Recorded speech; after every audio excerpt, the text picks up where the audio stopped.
ஒரு காலத்துல பிரஷ்யா அப்படின்னு ஒரு தேசம் இருந்தது. இப்போ ஜெர்மனி இருக்குல்ல, இதோட பெரும்பகுதி ஒரு காலத்துல பிரஷ்யாங்கிற பேர்ல இருந்தது. அப்போ அதுக்கு அரசரா இருந்தவர் மகா ஃப்ரெடரிக், அதாவது ஃப்ரெடரிக் தி கிரேட் அப்படின்னு சொல்லுவாங்க. அந்த ராஜாவுக்கு ஒரு சந்தேகம். நாம பல வகையான வரிகளை விதிச்சு வசூல் பண்றோம், அப்படி பண்ணி வருமானம் குறைஞ்சிக்கிட்டே போகுதே, இதுக்கு என்ன காரணமா இருக்கும்? இதுதான் அவருக்கு ஏற்பட்ட சந்தேகம். ஒரு சமயம் அந்த அரசர் தம்முடைய அமைச்சர்களையும் பிரபுக்களையும் தளபதிகளையும் கூப்பிட்டு ஒரு விருந்து வச்சார். விருந்து முடிஞ்சதும் அவங்கள பார்த்து இந்த சந்தேகத்தை கேட்டார். வரிகள் அதிகமா விதிச்சு வருமானம் குறையறதுக்கு என்ன காரணம் அப்படின்னு கேட்டார். பல பேருக்கு இதுக்கு சரியா பதில் சொல்ல தெரியல. அனுபவசாலியான ஒரு தளபதி எழுந்திருச்சார். அரசே, அது எப்படிங்கிறத இப்போ உங்களுக்கு காட்டுறேன்னார். உடனே ஒரு பெரிய பனிக்கட்டி ஒன்றை தன்னுடைய கையில் எடுத்தார். அதை அப்படியும் எப்படியும் திருப்பி பார்த்தார். அப்புறம் அடுத்தவர்கிட்ட கொடுத்தார். அவர் அதை அப்படியும் இப்படியும் திருப்பி பார்த்துட்டு அடுத்தபடியா இருந்தவர்கிட்ட கொடுத்தார். இப்படியே இதை ஒவ்வொருத்தரா பார்த்துட்டு ஒவ்வொரு கையா மாறி கடைசியில மன்னர் கைக்கு போய் சேர்ந்தது. மன்னர் கைக்கு அந்த பனிக்கட்டி போய் சேர்ந்தப்போ அது கொஞ்சம் கொஞ்சமா உருகி ஒரு பட்டாணி கடலை சைஸுக்கு ஆயிட்டுது. மன்னர் யோசனை பண்ணார், வரி அதிகமா போட்டாலும் வந்து சேர்றது குறைவா இருக்கிறதுக்கு என்ன காரணம் அப்படிங்கிறது அவருக்கு புரிஞ்சு போச்சு. காலம்தான் மாறிட்டு இருக்கே தவிர இந்த கையூட்டு வாங்குற பழக்கம் மாறினதாக தெரியல. இன்னொரு ராஜா இருந்தார். அவர் தன்னுடைய ராஜாங்கத்தில் லஞ்ச ஊழலே சுத்தமாக இருக்கக்கூடாது அப்படின்னு நினைச்சார். அவர்கிட்ட பல்வேறு துறைகளுக்கும் பொறுப்பாக இருந்த பல பேரும் ரொம்ப சுத்தமாகவும் நேர்மையாகவும் இருந்தாங்க. ஒரே ஒருத்தர் மட்டும் எல்லார்கிட்டையும் லஞ்சம் வாங்கிட்டே இருந்தார். அவரை வேற வேற துறைகளுக்கு மாற்றி பார்த்தாரு. அந்த ராஜா என்னென்னமோ பண்ணி பார்க்குறாரு. எந்த வேலையை கொடுத்தாலும் அதுலேயும் லஞ்சம் வாங்குறதுக்கு ஒரு வழியை உண்டு பண்ணிக்குவார் அந்த ஆள். ராஜாவுக்கு இது ஒரு பெரிய தலைவலியாக போட்டுது. இவர் என்ன பண்ணுறது, இவருக்கு என்ன வேலையை கொடுக்கறது, கொஞ்சம் கூட லஞ்சம் வாங்கறதுக்கு சான்ஸே இல்லாத ஒரு வேலையை கொடுக்கணும் அப்படின்னு திட்டம் போட்டார்.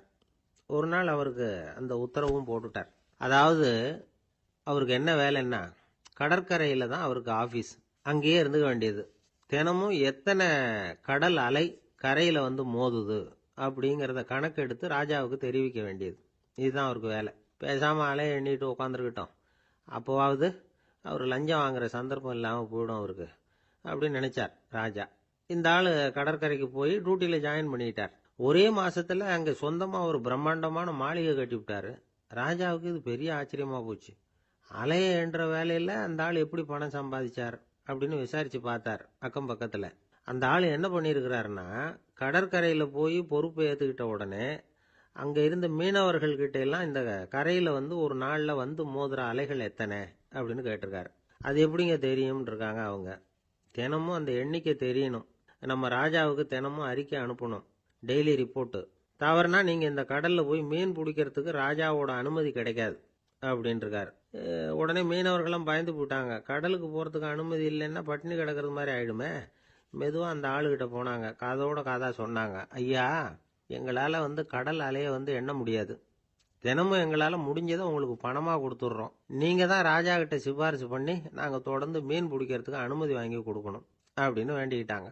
பணம் தினமும் வந்து சேர ஆரம்பிச்சுட்டுது. பதவியில் மற்ற பதவியோட இந்த பதவி எவ்வளவோ மேல் அப்படின்னு நினச்சிட்டோம் அந்த ஆள். அது மட்டும் இல்லை, தயவு பண்ணி என்னை இந்த இடத்த விட்டு மாற்றி விடாதீங்க சார் அப்படின்னு வேற கேட்க ஆரம்பிச்சிட்டானா. இயேசுநாதர்கிட்ட ஒருத்தர் வந்து கேட்டாராம், இயேசுவே, என்னை எவ்வளவு நேசிக்கிறீர்கள் அப்படின்னு. அவர் தன்னுடைய இரு கைகளையும் அகல விரித்து இவ்வளவு என்று சொல்லி சிலுவையில் உயிர் நீத்தார் அப்படின்னு சொல்லுவாங்க. அதாவது அந்த நேசிப்புக்கு எல்லை கிடையாது, அதே போல மன்னிப்புக்கும் எல்லை கிடையாது. இது இயேசுநாதர் சொல்லி கொடுத்த ஒரு பாடம். இயேசுனுடைய சீடர்கள்ல ஒருத்தன் பீட்டர், அவன் ஒரு நாள் இயேசுநாதர்கிட்ட கேட்டிருக்கான், இயேசுவே, நான் வந்து என்னுடைய தம்பி கிட்ட அடிக்கடி சண்டை போட்டுக்கிட்டு இருக்கேன், என்னுடைய சகோதரன் கூட. அவனை நான் எத்தனை தடவை மன்னிக்கிறது? ஏற்கனவே 7 தடவை அவனை மன்னிச்சுட்டேன் அப்படின்னு சொல்லியிருக்கிறான். அப்போ இயேசு சொன்னாராம், மன்னிக்கிறதுக்கு எத்தனை தடவைங்கிற கணக்கெல்லாம் கிடையாது. எத்தனை தடவை உன்னுடைய சகோதரன் உன்னை கோபப்படுத்துகிறானோ அத்தனை தடவை நீ மன்னிக்கிறதுக்கும் தயாரா இருக்கணும், அதுதான் அப்படின்னு சொன்னாராம். அப்போ இவனுக்கு ஒன்றும் புரியல. இது என்ன, அவன் தப்பு பண்ணிக்கிட்டே இருப்பான், நாம மன்னிச்சுக்கிட்டே இருக்கிறதா அப்படிங்கிறது மாதிரி குழப்பமா இருந்திருக்கிறான். அப்போ இயேசுநாதர் தன்னுடைய சீடன் பீட்டர்கிட்ட ஒரு கதை சொன்னாராம். அந்த கதை இன்றைக்கு நாம வந்து எல்லாரும் சிந்தித்து பார்க்க வேண்டிய ஒரு கதை. அதாவது மன்னிப்பை விரும்புகிறவர்கள் மன்னிக்கவும் தயாராக இருக்க வேண்டும் அப்படிங்கிறது தான் அந்த கதையினுடைய தத்துவம். அந்த இயேசுநாதர் சொன்ன கதை என்னன்னா, ஒரு மன்னர் இருந்தார். அவர் ஒரு நாள் அரண்மனையில் உட்காந்து கணக்கு வழக்குகள்லாம் பார்த்துக்கிட்டு இருந்தார். நம்ம அரண்மனையிலேருந்து யார் யார் அரசாங்க கடன் வாங்கியிருக்கிறாங்க, யார் யார் திருப்பி செலுத்தி இருக்கிறாங்க அப்படிங்கிற விவரத்தையெல்லாம் பார்த்துக்கிட்டு இருந்தார்.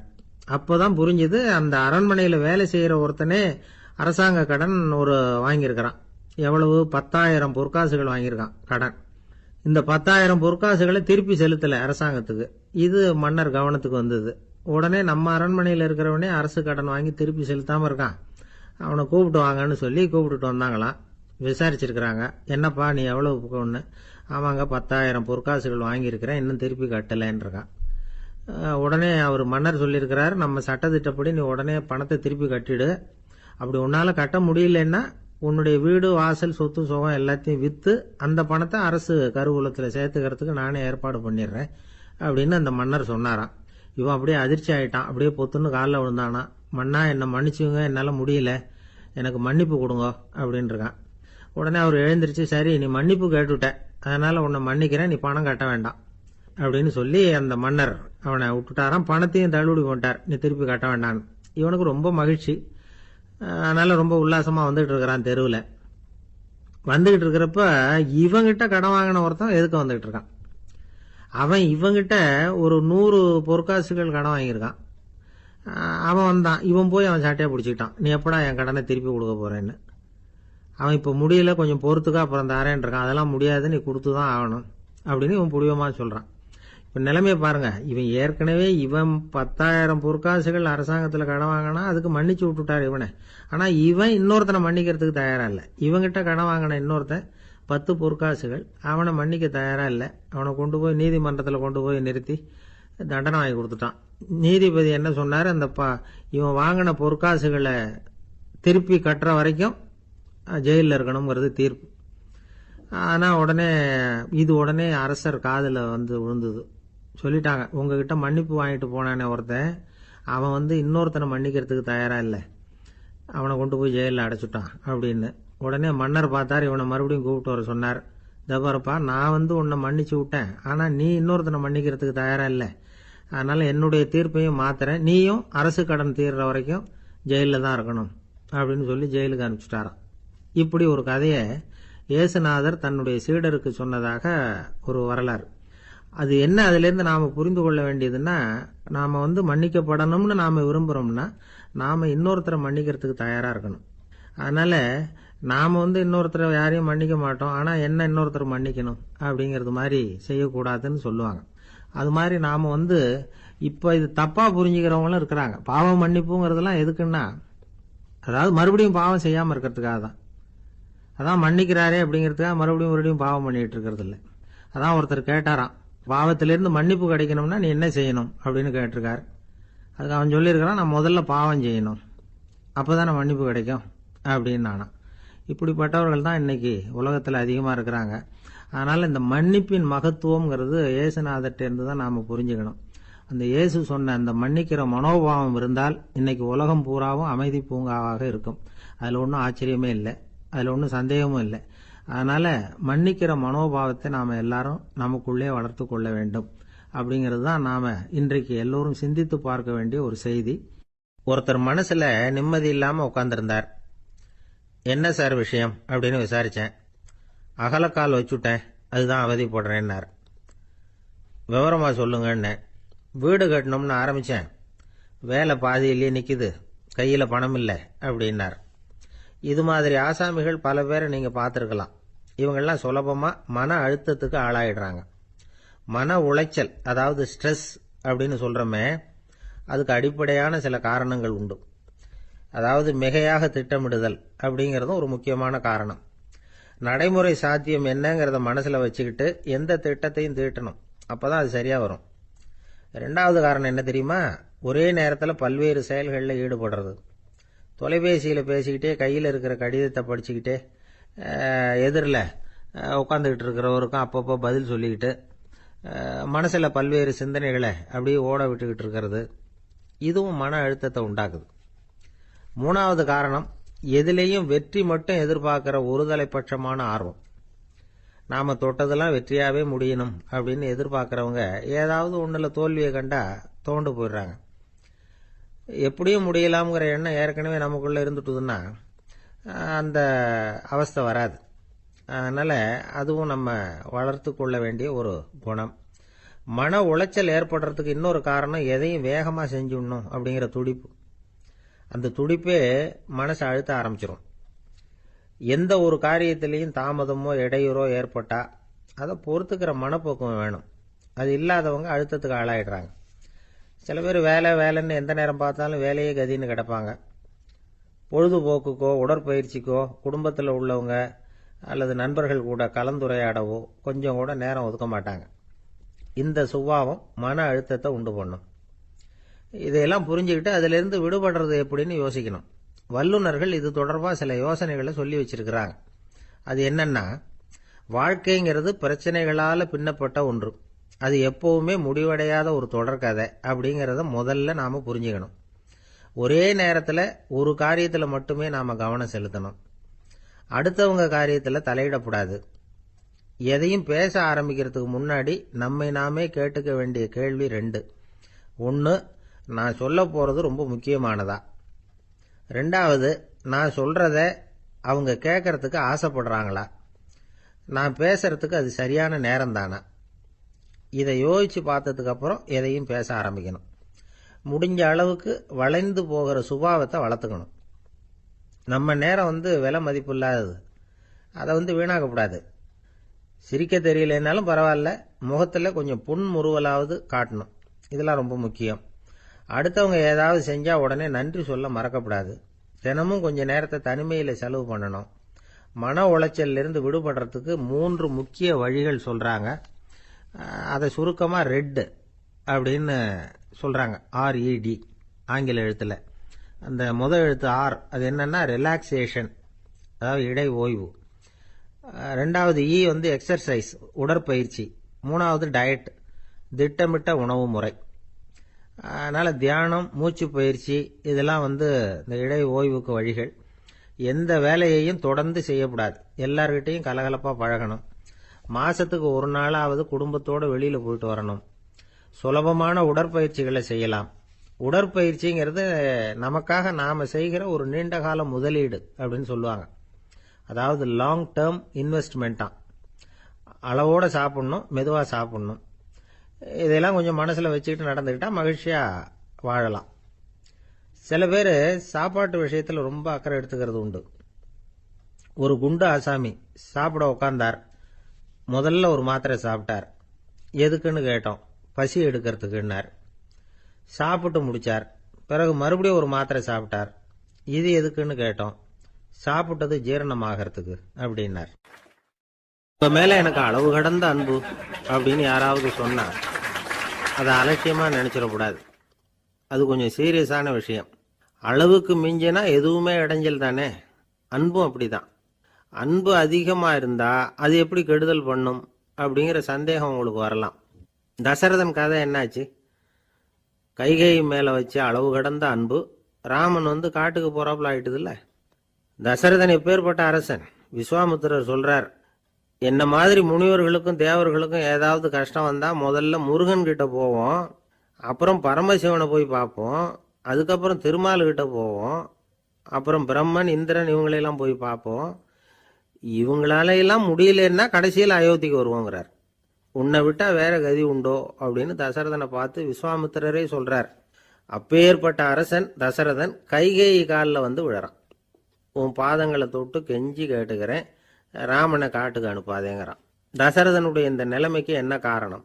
அவன் கைகேயி மேல வச்ச அளவு கடந்த அன்பு தான் காரணம். இப்ப சொல்லுங்க, அன்பா இருந்தாலும் அது அளவுக்கு மீறி போனா கெடுதல் பண்ணுமா பண்ணாதா?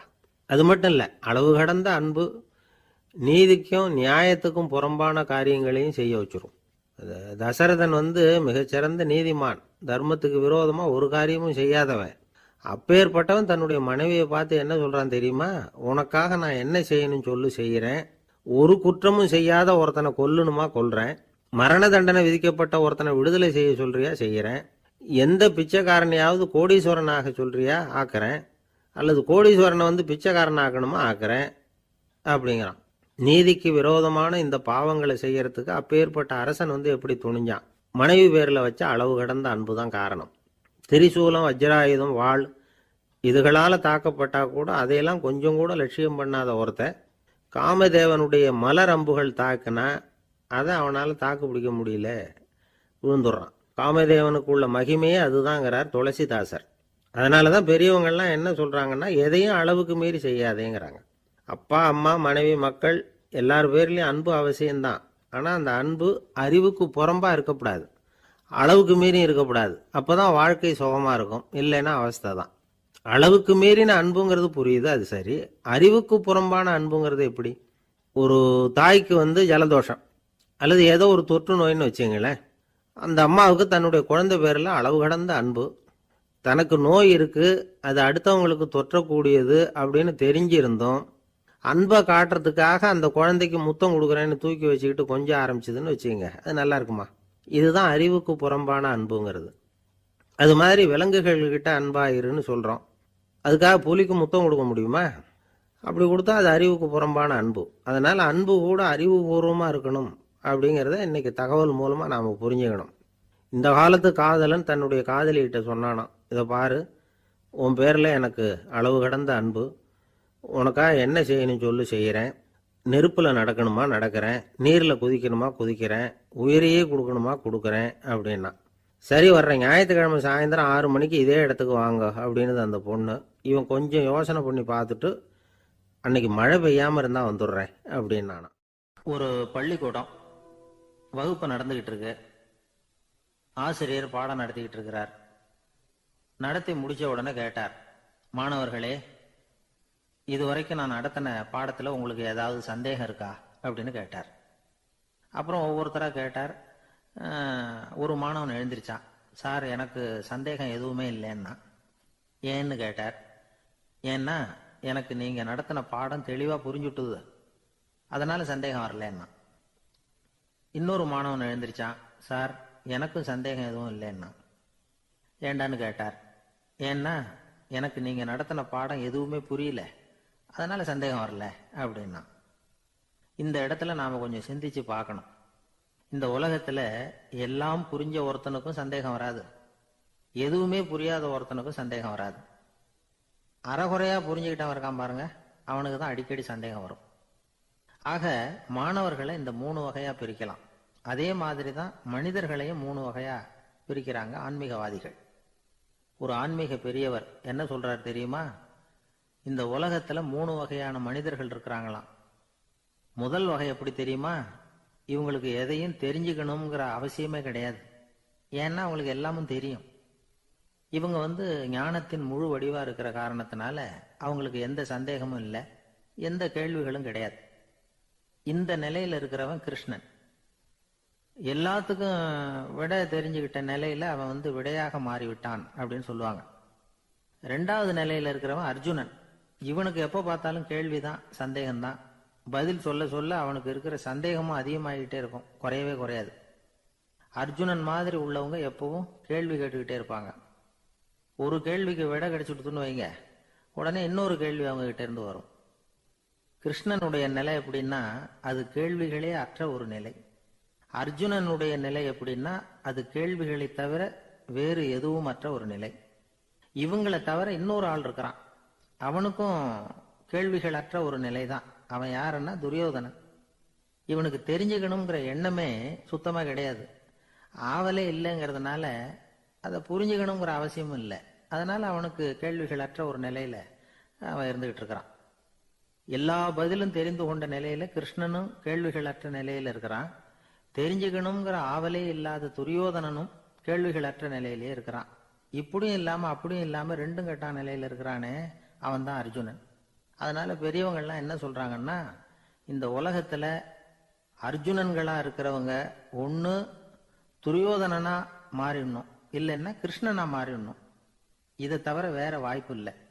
துரியோதனன் மாதிரி உள்ளது விலங்கு நிலை, கிருஷ்ணன் மாதிரி உள்ளது தெய்வ நிலை.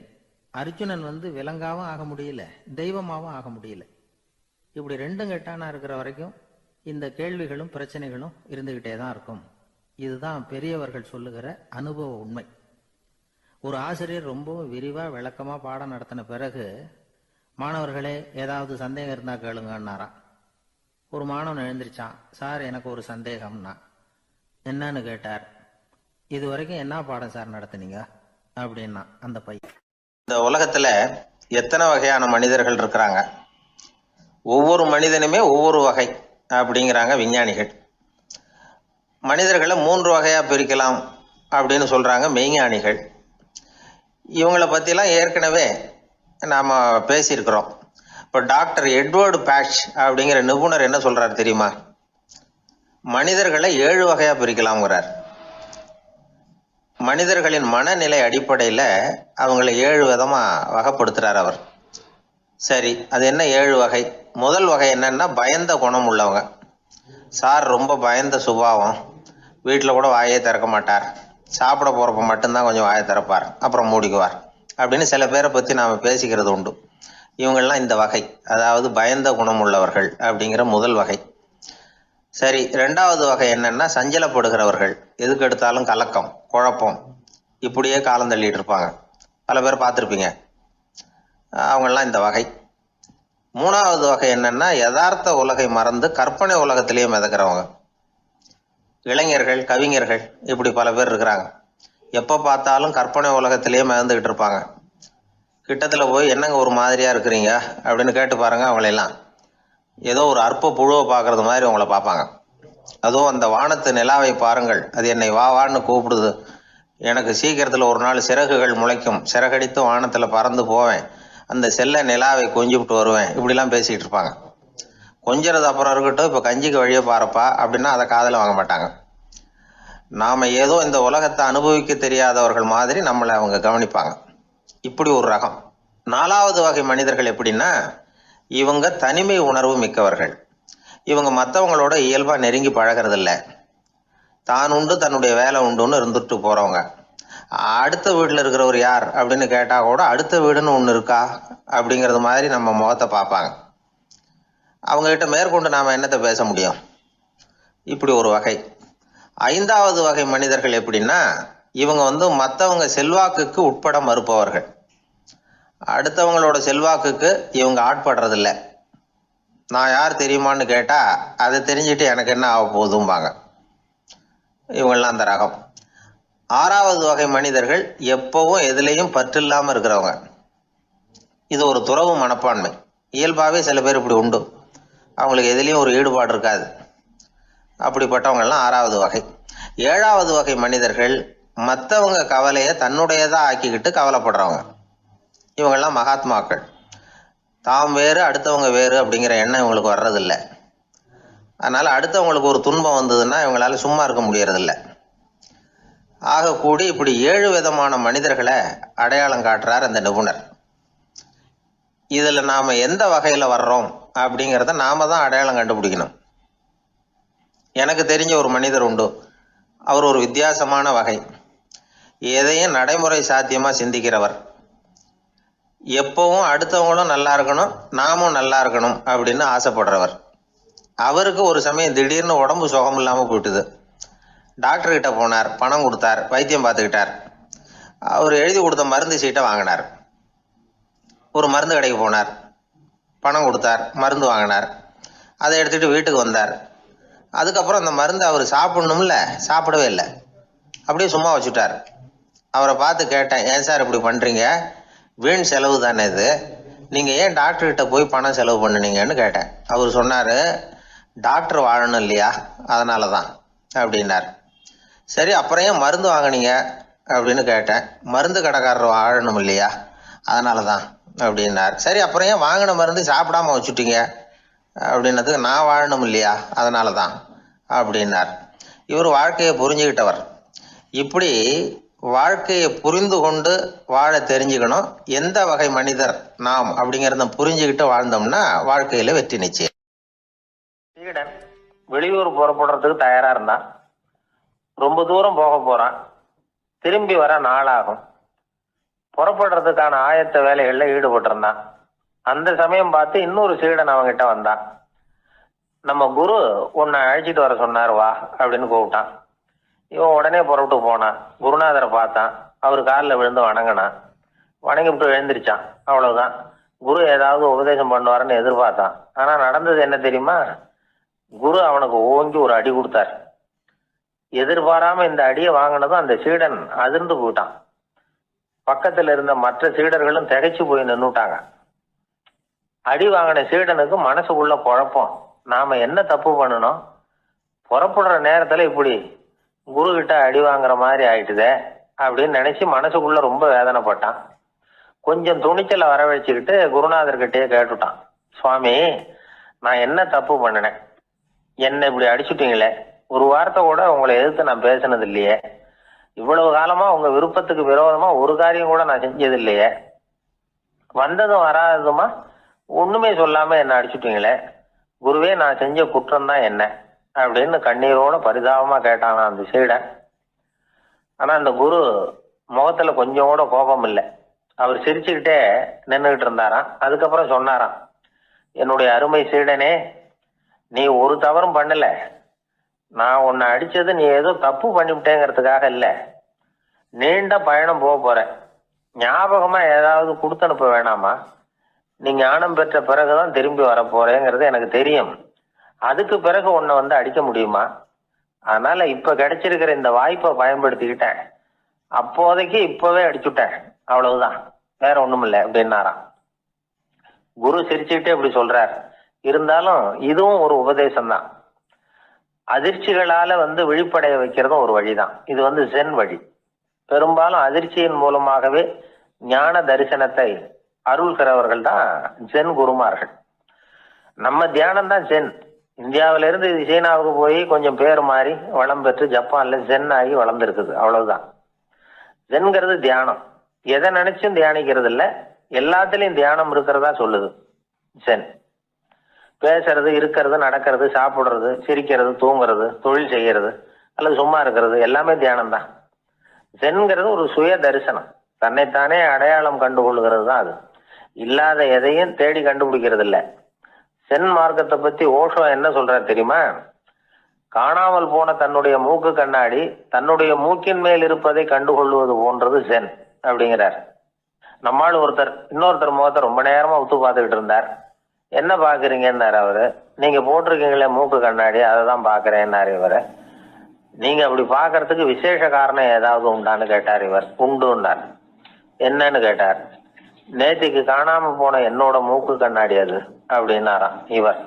ஒருத்தன் தன்னுடைய நண்பனை வழியில பார்த்தான். என்னப்பா லெட்டர் போட்டுனே கிடைச்சதா அப்படின்னா. ஓ கிடைச்சதேன்னா அவன்.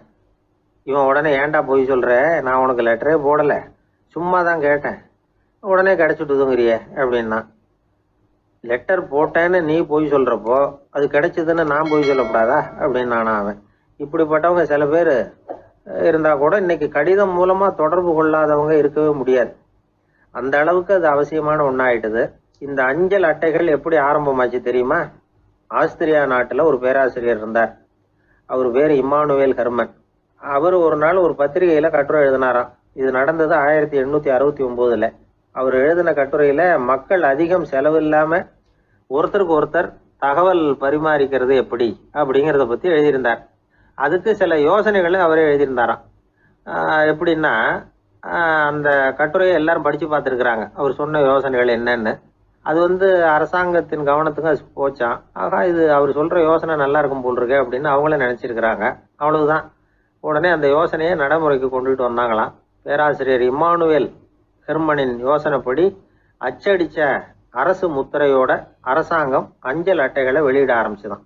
1869 அக்டோபர் 7 இது நடந்திருக்கு. உலகின் முதல் அஞ்சல் அட்டை வெளிவந்த நாள் அது. அப்பதான் அதுக்கு பேர் என்ன தெரியுமா? அதாவது கரஸ்பாண்டிங் கார்டு அப்படின்னு பேராது. அதுக்கப்புறம் என்ன ஆச்சுன்னா, உடனடியாக அமெரிக்காவிலேயே இது மாதிரியான கார்டுகளை வெளியிட ஆரம்பிச்சிட்டாங்க. அங்கே இதுக்கு என்ன பேர் தெரியுமா? Postal card. அதுக்கப்புறம் 1870 இங்கிலாந்துலேயும் இதை வெளியிட்டாங்களாம். அதை வெளியிட்ட முதல் நாள் அன்னைக்கு என்ன நடந்தது தெரியுமா?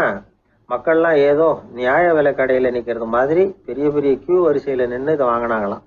நம்ம நாட்டில் முதல் அஞ்சலகம் 1927 கல்கத்தாவில் ஆரம்பமாயிருக்கு. இன்னைக்கும் அஞ்சலகம் இல்லாத இடமே இல்லை. அந்த அளவுக்கு அஞ்சல் போக்குவரத்து அதிகமாக இருக்குது. அன்னைக்கு உள்நாட்டில் ஒருத்தருக்கு ஒருத்தர் தகவல் பரிமாற்றம் செய்து கொள்ள மலிவான ஒரு அஞ்சல் அட்டையை அரசாங்கம் வெளியிடலாம் அப்படின்னு பேராசிரியர் எழுதின கட்டுரை இன்னைக்கு எந்த அளவுக்கு ஆகியிருக்கு பார்த்தீங்களா? ஒருத்தன் ஒரு தபால் பெட்டிக்கு பக்கத்தில் தலையை வச்சுக்கிட்டு அவன் பாட்டுக்கு நின்றுட்டு இருந்திருக்கான். அங்கே இருந்து இன்னொருத்தன் கேட்டிருக்கான், என்ன ஆச்சுன்னு. கொஞ்ச நேரத்துக்கு முன்னாடி இந்த தபால் பெட்டியில் ஒரு கார்டு எழுதி போட்டேன், விவரமெல்லாம் நல்லா தான் எழுதியிருக்கிறேன், ஆனால் அட்ரஸ் எழுத மறந்துட்டேன் அப்படின்னானா. உடனே அவன், அதுக்காக கவலைப்படாத, நான் போட்ட கார்டில் அட்ரஸ் எல்லாம் பின்கோடு உள்பட கரெக்டாக எழுதியிருக்கேன், ஆனால் விவரம் எழுத மறந்துட்டேன் நானா. கவலைப்படாத, கொஞ்ச நேரத்தில் தபால்காரர் வருவார், பெட்டியை திறந்ததும் நம்ம லெட்டரை கேட்டு வாங்கிக்கலாம்னா ஒருத்தன். கொஞ்ச நேரத்துக்கு முன்னாடி அவர் வந்தார், கேட்டேன், அதுக்கப்புறம் தான் மனசுக்கு ரொம்ப கஷ்டமாக போச்சு நானா. இவன் ஏண்டான்னு கேட்டிருக்கான். அவன், இது தபால் புட்டு இல்லையா. ஒரு ஊர்ல ஒரு மன்னர் இருந்தார். ஒரு நாள் அவருடைய அரசவைக்கு ஒரு ஓவியன் வந்தான். அவன் சீனா தேசத்திலிருந்து வந்தவன், தாவோ சிந்தனையாளன். அவன் அங்க வந்து மன்னர் முன்னாடி நிக்கிறான். யாரும் செய்ய முடியாத ஒரு காரியத்தை என்னால செய்ய முடியும்னா. இவன் இப்படி சொன்னதை கேட்டதும் ஏற்கனவே அங்க இருந்த அரசவை ஓவியன் ஒருத்தனுக்கு கோபம் வந்துட்டுது. இதோ பாரு, இப்படிலாம் பேசக்கூடாது, நான் வேணும்னா உன்னுடைய சவாலை ஏத்துக்கிறேன் அப்படின்னா. நாம 2 பேரும் ஓவியம் தீட்டுவோம், அதை பார்த்துட்டு நம்ம 2 பேர்ல யாரு சிறந்த ஓவியன் அப்படிங்கிறத மன்னரே தீர்மானம் செய்யட்டும், என்ன சொல்ற அப்படின்னு கேட்டான் அவன். அவனும் சரின்னு ஒத்துக்கிட்டான். போட்டி ஆரம்பமாச்சு. அரசர் அவங்களுக்கு 2 சுவர்களை ஒதுக்கி கொடுத்தார். 6 மாச காலம் அவகாசம் கொடுத்தார். 2 ஓவியர்களும் அவங்கவங்க வேலையை ஆரம்பிச்சாங்க. இரவு பகலா வேலை செய்ய ஆரம்பிச்சுட்டாங்க. 6 மாசம் முடிஞ்சது. அரசர் வந்து பார்த்தார். முதல்ல தன்னுடைய அரசவை ஓவியர் தீட்டி இருந்த ஓவியத்தை பார்த்தார். ரொம்ப பிரமாதமா இருந்தது, பாராட்டினார். இதோ பாரு, உன்னுடைய ஓவியம் அற்புதமா இருக்கு, உயிரோட்டம் உள்ளதா இருக்குது, கலையின் உச்சமே இதுதான், இதை விட சிறந்த ஒரு ஓவியத்தை வேற யாராலையும் படைக்க முடியாது அப்படின்னார். அதுக்கப்புறம் அந்த சீன ஓவியன் கிட்ட போனார். எங்க உன்னுடைய ஓவியம்னு கேட்டார். திரைச்சீலையை விலக்கி விட்டு பாருங்கன்னா. மன்னர் வந்து அந்த திரைச்சீலையை விளக்குனார். உள்ள வந்து ஓவியம் இருக்க வேண்டிய இடம் கண்ணாடி மாதிரி தெரிஞ்சுது. அவன் அந்த 6 மாச காலமா அந்த சுவரை வந்து தேய்ச்சி தேய்ச்சி கண்ணாடி மாதிரி ஆக்கி வச்சிருக்கிறான். அதுக்கு நேரா எதிர் சுவரில் அரசவை ஓவியம் தீட்டின ஓவியம் இருக்கு. அது எதிரில் இருந்த இந்த கண்ணாடியில பட்டு பிரதிபலிக்குது. மன்னர் யோசனை பண்ண ஆரம்பிச்சார்.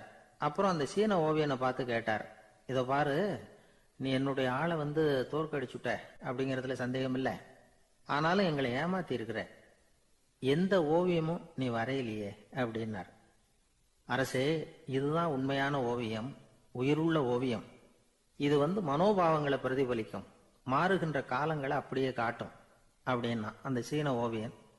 கையால வரைகிற ஓவியங்கள்ல சலனம் இல்லை, கண்ணாடி அப்படி கிடையாது, சக்தியின் ஓட்டம் அதுல எப்பவும் இருந்துகிட்டே இருக்கும், கண்ணாடி மட்டுமே ஜீவன் உள்ள ஓவியமா இருக்க முடியுங்கிறத அந்த சீன ஓவியன் தெரிஞ்சு வச்சிருந்தான்.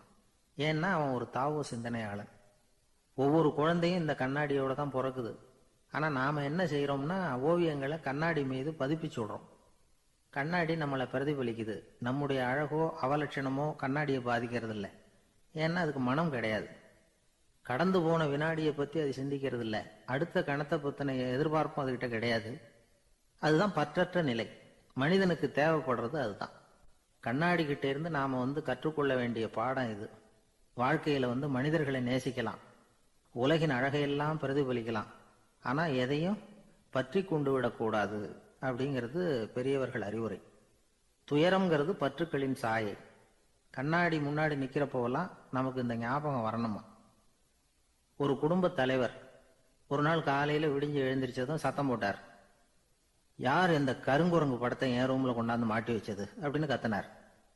சமையல் கட்டில இருந்து மனைவி பதில் சொன்னாங்க, தூக்க கலக்கத்துல உளராதுங்க, நல்லா பாருங்க, அது படம் கிடையாது, முகம் பார்க்கிற கண்ணாடி அப்படின்னா.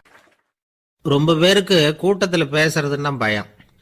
நமக்கு ஒன்றும் தெரியாதுன்னு மற்றவங்க நினச்சிடக்கூடாதுங்கிற எண்ணம் தான் இதுக்கு காரணம். ரொம்ப முக்கியமான ஒரு கூட்டம்னா பயம் அதிகமாக இருக்கும். முக்கியமானவங்கள்லாம் வருவாங்களே, அவங்கெல்லாம் நம்மளை பற்றி மட்டமாக நினச்சிருவாங்களே அப்படிங்கிற பயம் வந்துடும். ஆனால் மேடை பேச்சுங்கிறது அவ்வளவு கடினமான ஒரு காரியம் இல்லைங்கிறாங்க அது சம்பந்தமான நிபுணர்கள். யாரும் பேச்சாளர் ஆகலாம், இது ஒன்றும் பெரிய கிஃப்ட் கிடையாது அப்படின்னு அவங்க சொல்கிறாங்க. நீங்கள் ஒரு சிறந்த பேச்சாளர் ஆகணுமா அப்படின்னா அதுக்குன்னு சில ஆலோசனைகளை சொல்லி வச்சிருக்கிறாங்க அனுபவசாலிகள். முதல் ஆலோசனை என்னன்னா, உங்கள் பேச்சு வந்து எளிமையாக இருக்கணும். ஏதாவது ஒரு கருத்து அல்லது 2 கருத்து சொன்னால் போதும். 20 அல்லது 30 கருத்துக்களை சொல்லிகிட்டே போகக்கூடாது. 2வது ஆலோசனை, நீங்கள் என்ன பேச போகிறீங்கிறது முதல்ல உங்களுக்கு நல்லா புரியணும். அதுக்கப்புறம் தான் அதை அடுத்தவங்களுக்கு புரிய வைக்க முடியும். எப்படி ஆரம்பிக்க போகிறோம், எந்த கருத்தை முக்கியமாக வலியுறுத்த போகிறோம், எப்படி முடிக்க போகிறோம் அப்படிங்கிறத முதல்ல நல்லா சிந்திச்சு மனசில் வச்சுக்கணும். கடைசியாக என்ன சொல்கிறீங்களோ அதுதான் கேட்குறவங்க மனசில் நிற்கும். 3வது ஆலோசனை என்னென்னா, உங்கள் பேச்சு சுருக்கமாக இருக்கணும். ஒரு 15 நிமிஷம் பேசுறது ரொம்ப பொருத்தம். மணிக்கணக்கில் பேசிக்கிட்டு இருக்கிறது நல்லதில்லை. 4வது ஆலோசனை, நீங்கள் பேசுறது உண்மையாக இருக்கணும். உங்களுக்கு உண்மையான அனுபவங்கள் இருக்கும், அதை சொல்லலாம். உங்களுடைய உண்மையான அனுபவங்களை மற்றவங்களோட பகிர்ந்துக்கணும், அதுதான் முக்கியம். 5வது ஆலோசனை, ஆரம்பத்தில் கொஞ்ச நேரம் உங்களை பற்றியும் எதிரில் உள்ளவங்களை பற்றியும் சம்பந்தப்படுத்தி ஏதாவது பேசி ஒரு நெருக்கத்தை ஏற்படுத்திக்கணும். ஒவ்வொருத்தரும் இப்போ இவர் பேச போகிறது நம்ம சம்மந்தப்பட்டது அப்படின்னு நினைக்க ஆரம்பிச்சிருவாங்கல்ல, அதுக்கப்புறம் அவங்க கேட்க தயாராகிட்டாங்கன்னு அர்த்தம். எதிரில் உட்காந்துருக்கிற கூட்டத்திலிருந்து 3 பேரை தேர்ந்தெடுங்க. அதாவது வலது பக்கம் ஒருத்தர், நடுவில் ஒருத்தர், இடது பக்கம் ஒருத்தர். அதாவது உங்களை ரொம்ப கனிவாகவும் ஆர்வமாகவும் பார்க்குறவராக பார்த்து தேர்ந்தெடுத்துங்க மனசுக்குள்ள. நீங்கள் பேசும்பொழுது என்ன பண்ணணும்னா, இவங்களை நேருக்கு நேராக மாறி மாறி பார்த்துக்கிட்டே பேசுனீங்கன்னா நீங்கள் ஏதோ ஒட்டுமொத்த கூட்டத்தையும் பார்த்து பேசுகிறதாக ஒரு உணர்வு அது ஏற்படுத்திவிடும். 6வது ஆலோசனை என்னென்னா, சொற்பொழிவுன்னா நீங்கள் பேசணும், படிக்கக்கூடாது. எழுதி படிக்கிறது நல்லா இருக்காது. குறிப்புகள் வேணும்னா வச்சுக்கலாம். படிக்கிறது பேப்பர்லேருந்து வர்றது மாதிரி இருக்கும், பேசுறது இதயத்திலேருந்து வர்றது மாதிரி இருக்கும். அப்புறம் 7வது ஆலோசனை சொல்கிறாங்க. அது என்னென்னா, மேடையில் ஏறி நின்ன உடனே இயல்பாக மூச்சு இழுத்து விட்டுங்க, இயல்பு நிலைக்கு வாங்க, அதுக்கப்புறம் இயல்பாக பேச ஆரம்பிக்கலாம் அப்படிங்கிறாங்க. இவ்வளவும் பேச்சு கலையில் வல்லுநர்களாக இருக்கிறவங்க சொல்லுகிற ஆலோசனைகள். இதையெல்லாம் கடைபிடிச்சா நமக்கும் அதுக்கும் வெகு தூரம்னு நினச்சிக்கிட்டு இருந்த ஒன்று இப்போ கிட்டத்தில் நெருங்கி வந்துடும். நாம் சொல்கிறபடியெல்லாம் அது கேட்கும். ஒரு பேச்சாளர், அவருக்கு சுருக்கமாகவே பேச தெரியாது. மேடையில் ஏற்றி விட்டுவிட்டா போதும், ஆரம்பிச்சிருவார், நிறுத்த மாட்டார், பேசிக்கிட்டே இருப்பார். ஒரு தடவை அவர் ஒரு கூட்டத்தில் ரொம்ப நேரம் பேசிக்கிட்டே இருக்கிறார். எதிரில் பொறுமை இழந்த ஒருத்தர் தன்னுடைய கை கடிகாரத்தை காட்டினார். அதை கவனித்த பேச்சாளர், மன்னிக்கணும், கை கடிகாரம் நான் கொண்டுகிட்டு வர மறந்துட்டேன், அதுதான் நேரம் போனதே தெரியல அப்படின்னு சொல்லியிருக்கிறார். இதுக்கு அவர் சொன்னாராம் கோபமா, ஏய்யா கடிகாரத்தை தான் பார்க்க முடியல, மறந்துட்டேன், பக்கத்தில் மாட்டிருக்கிற கேலண்டரையாவது பார்க்கக்கூடாதா அப்படின்னாராம். சில பேர் ஆளை பார்த்தா 60 வயசு மாதிரி தோணும், உண்மையான வயசு என்னன்னு பார்த்தா 40 அல்லது 45 சில பேரை பார்க்கறதுக்கு 45 மாதிரி தெரியும், உண்மையிலேயே 65 தாண்டி இருப்பாங்க. ஒரு மனிதனுக்கு 2 வகையான வயது உண்டுங்கிறார் ஓஷோ. அதாவது உடம்புக்குன்னு ஒரு வயசு, மனசுக்குன்னு ஒரு வயசு. முதல் உலக மகாயுத்தம் நடந்தது இல்லையா, அது முடிஞ்சதுக்கு அப்புறம் முதல் தடவையா மனிதனின் மூளை வளர்ச்சியை பத்தி மனநல வைத்தியர்கள் ஒரு கணக்கெடுப்பு சோதனை நடத்தினாங்களாம். அது வரைக்கும் மனிதனுக்கு 2 வகையான வயது உண்டுன்னு யாரும் சிந்திச்சதே இல்லையா. அந்த உலக மகாயுத்தம் முடிஞ்சதுக்கு அப்புறம் மனிதனுடைய சராசரி மனதின் வயதை கணக்கிட்டு பார்க்கும் பொழுது அவங்களுக்குலாம் ரொம்ப அதிர்ச்சியா இருந்துதான். ஏன்னா அது ரொம்ப பின்தங்கிய நிலையில இருந்திருக்கு, வளர்ச்சி அடையாத நிலையில இருந்திருக்கு. அவங்க கண்டுபிடிச்ச பிரகாரம் அப்போ மனசோட சராசரி வயசு என்ன தெரியுமா, 14. அப்படின்னா பாத்துங்க, உடல் ரீதியா ஒருத்தரோட வயசு 70 கூட இருக்கலாம், ஆனா மனசோட வயசு 14 தான். இதுக்கு நேர்மாறா அமைஞ்சு போச்சுன்னு வச்சேங்க. அதாவது ஒருத்தருக்கு உண்மையிலேயே 14 வயசு, அதாவது உடலோட வயசு 14, அவரோட மனசின் வயசு 70ன்னு வச்சுக்கோங்க. இப்படி அமைஞ்சுட்டுதுன்னா அவர் சீக்கிரம் ஞானத்தன்மை அடைஞ்சிருவார் அப்படின்னு அர்த்தம். இப்ப நமக்கெல்லாம் உடம்போட வயசு மனசோட வயசு ரெண்டும் ஒன்னா இருந்துட்டா அதுவே போதும், அதுவே பெரிய விஷயம். இப்ப எமர்சன் கிட்ட போய் ஒருத்தர் கேட்டாராம், உங்க வயசு என்ன அப்படின்னு. அவர் உடனே பதில் சொல்லியிருக்கார், 360 வருஷம் அப்படின்னாராம். கேட்டவர் குழம்பி போயிட்டார். அவர் என்ன சொல்றாரு, 360 வயசா, என்ன நம்ம காதல தான் சரியா விழலையா? எமர்சன் எப்பவும் உண்மையை பேசுற ஒரு சிறந்த அறிவாளி, அவர் இப்படிலாம் பொய் சொல்ல மாட்டாரே அப்படின்னு ஒரு யோசனை பண்ணிக்கிட்டே இவர் மறுபடியும் அவர் கிட்ட போனாராம். ஐயா, நீங்க சொன்னது சரியா என் காதல விழல, அதனால மறுபடியும் கேட்கிறேன், உங்க வயசு என்ன அப்படின்னாராம். எமர்சன் மறுபடியும் சொல்லியிருக்கிறார், 360 வருஷம்னு.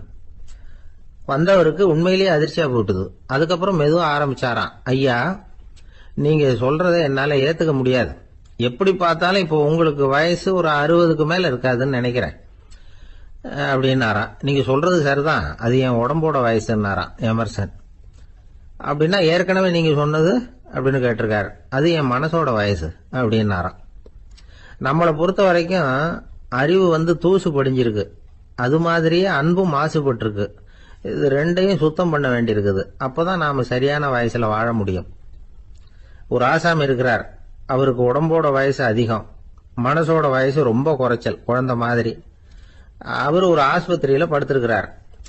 நர்சம்மா எல்லாருக்கும் மருந்து கொடுத்துட்டு போறாங்க. கொஞ்ச நேரம் கழிச்சு திரும்பி வந்தாங்க. அப்ப இவர் அந்த அம்மாவை கூப்பிட்டு சொல்றாரு, இதை பாருங்க சிஸ்டர், நீங்க எல்லாருக்கும் சின்ன சின்ன மாத்திரையா கொடுத்துட்டு எனக்கு மட்டும் நீளமான மாத்திரையா கொடுத்துட்டீங்க. முழுங்கிறதுக்கு ரொம்ப கஷ்டமா போச்சு. இனிமே எனக்கும் சின்ன மாத்திரையா கொடுங்க சிஸ்டர் அப்படின்னாராம். அந்த அம்மா உடனே அதிர்ச்சி ஆகி தலையில அடிச்சுக்கிட்டாங்களாம். நான் கஷ்டப்பட்டு மாத்திரையை முழுங்கினத்துக்கு நீங்க ஏமா தலையில தட்டிக்கிறீங்க அப்படின்னு கேட்டிருக்காரு இவர். இதுக்கு அவங்க சொல்லியிருக்கிறாங்க, நான் உங்களுக்கு கொடுத்துட்டு போனது மாத்திரை இல்லைங்க, அது தெர்மாமீட்டர் அப்படின்னாங்க. ஒரு ஊர்ல ஒரு பெரியவர் இருந்தார். ஒரு நாள் அவரை தேடி ஒருத்தர் வந்தார். ஐயா, நான் கடவுளை பரிபூர்ணமா நம்புறேன் அப்படின்னார். சரி, அந்த நம்பிக்கை உனக்கு எப்படி வந்ததுன்னு கேட்டார் இவர். அவர் சொல்ல ஆரம்பிச்சார், ஐயா, எனக்கு கல்யாணம் ஆகி 10 வருஷம் ஆச்சு, ஆனாலும் குழந்தை பாக்கியம் இல்லை. அதுக்கு என்ன காரணமா இருக்கும்னு நான் யோசனை பண்ணிட்டு இருந்தப்போ நண்பர் ஒருத்தர் ஒரு ஆலோசனை சொன்னார். உனக்கு மதப்பற்று இல்லை, எந்த கடவுளையுமே நம்ப மாட்டேங்கிற, அதுதான் காரணம். கடவுளை நம்பு, உனக்கு குழந்தை பாக்கியம் கிடைக்கும் அப்படின்னார். அவர் அப்படி சொன்னாரே தவிர எனக்கு சந்தேகம்தான். இருந்தாலும் அவர் சொன்னபடியும் நடந்துதான் பார்ப்போமே அப்படின்னு முடிவு பண்ணேன். கடவுளை நம்ப ஆரம்பிச்சேன். அந்த வருஷமே அழகான ஆண் குழந்தை பிறந்தது. எல்லாம் இறைவன் அருள் அப்படின்னார். இவர் இப்படி சொன்னதை கேட்டதும் அந்த பெரியவர் சொன்னார், நீ சொல்றதெல்லாம் சரிதான், இருந்தாலும் இந்த காலத்துல எந்த ஒரு காரியமா இருந்தாலும் அதை சோதனை செஞ்சு பார்த்துட்டு தான் ஒரு முடிவுக்கு சேர முடியும். அறிவுபூர்வமான முடிவு அதுவா தான் இருக்கும். அறிவியல் சோதனைகள் அப்படித்தான். ஒரு குறிப்பிட்ட விஷயத்தை பத்தி எத்தனை தடவை சோதனை பண்ணாலும் ஒரே முடிவு தான் கிடைக்கணும், அதுதான் சரியா இருக்கும். அதனால இப்ப மறுபடியும் ஒரு சோதனைன்னார். என்ன செய்யணும் அப்படின்னு கேட்டார் இவர். கடவுள்கிட்ட ஒரு பெண் குழந்தை வேணும்னு கேளு. முதல்ல ஆண் குழந்தைய கொடுத்தது மாதிரியே இப்போ ஒரு பெண் குழந்தையையும் கொடுக்கறாரா பார்க்கலாம் அப்படின்னார். சரின்னு சொல்லி இவர் அதே மாதிரி முயற்சி பண்ணினார். அதுக்கப்புறம் அவரு இந்த பெரியவர்கிட்ட வரவே இல்லை. கொஞ்ச காலம் கழிச்சு இவரே அவரை தேடிட்டு போய் கதவை தட்டினார். அவர் கதவை திறந்தார். என்ன ஆச்சு, கடவுள் கண் திறந்தாரா அப்படின்னு கேட்டார். அவரு, அந்த சமாச்சாரம்லாம் நமக்கு வேணாம் சார், முதல் தடவை அது ஏதோ தற்செயலா ஏற்பட்ட ஒரு சாதகம். இப்ப நீங்க 2வது தடவை சொன்ன பிறகு தினமும் கடவுளை வேண்டிக்கிட்டு தான் இருக்கிறேன், ஒன்னும் நடக்கல அப்படின்னார் ரொம்ப விரக்தியா. ஒரே ஒரு தோல்வியில உங்க நம்பிக்கையெல்லாம் பறந்து போயிடுது பாத்தீங்களா அப்படின்னார் அந்த பெரியவர். எல்லாம் நல்ல விதமா நடக்கிற வரைக்கும் நம்பிக்கை, எதிர்பார்த்தது தோல்வியில முடிஞ்சுட்டுதுன்னா அவநம்பிக்கை. மற்றவர்கள் பேர்ல வைக்கிற நம்பிக்கை எந்த நேரத்திலையும் விவகாரமாகி விடக்கூடிய சாத்தியம் உண்டு. நாம நம்பிக்கை வைக்க வேண்டியது நம்ம கிட்ட தான், நமக்குள்ள இருக்கிறார் கடவுள். எனவே நம்ம பேர்ல நாம வைக்கிற நம்பிக்கை தான் உண்மையான கடவுள் பக்தி. நிபந்தனையற்ற நம்பிக்கையா அது இருக்கணும். எல்லாம் நல்லபடியா நடந்துகிட்டு இருந்தா எந்த முட்டாளுக்கும் நம்பிக்கை வரத்தான் செய்யும் அப்படிங்கிறது ஒரு பெரியவர் கருத்து. தியானத்தின் மூலமா தான் உனக்குள்ள ஆழமா தோண்டுனா உன்னுடைய அடி ஆழத்துல நம்பிக்கை அப்படி ஊற்றெடுக்கும், அதை பார்க்க முடியும் அப்படிங்கிறது பெரியவர்கள் சிந்தனை. ஒரு குழந்தை அப்பாவை பார்த்து என்னப்பா பண்றேன்னு கேட்டுதான். பிரார்த்தனை பண்ணிட்டு இருக்கிறேன்னாராம் அப்பா. பிரார்த்தனை பண்ணுனா என்ன கிடைக்கும் அப்படின்னு கேட்டுதான் குழந்தை. எல்லாம் கிடைக்கும் அப்படின்னாராம் அப்பா. நீ வச்சிருக்கிறிய பேனா அது கூட கிடைக்குமான்னு கேட்டுதான் குழந்தை. கிடைக்குமேன்னு இருக்கார். அப்படின்னா அந்த பேனாவை என்கிட்ட கொடுத்துரு, நீ பிரார்த்தனை பண்ணி வேற பேனா வாங்கிக்கோ அப்படின்னு தான் அந்த குழந்தை. ஒரு பெரிய நினைவு மண்டபம், அதுக்கு முன்னாடி ஒரு அப்பாவும் பிள்ளையும் நின்றுட்டு இருக்கிறாங்க. அந்த வழியா போறவங்க வர்றவங்க எல்லாம் அந்த இடத்துல நின்று அது என்ன மண்டபம் அப்படின்னு விசாரிக்க ஆரம்பிச்சாங்க. அந்த அப்பாவும் பிள்ளையும் தான் வர்றவங்களுக்கெல்லாம் விவரம் சொல்லிட்டு இருக்கிறாங்க. அதாவது இந்த இடத்துல ஒரு பெரிய மகான் சமாதி ஆயிருக்கார், அவர் சமாதியான இடத்துல இந்த நினைவு மண்டபத்தை கட்டியிருக்கிறோம் அப்படின்னாங்க. ஊர் பூரா இந்த செய்தி பரவிச்சு.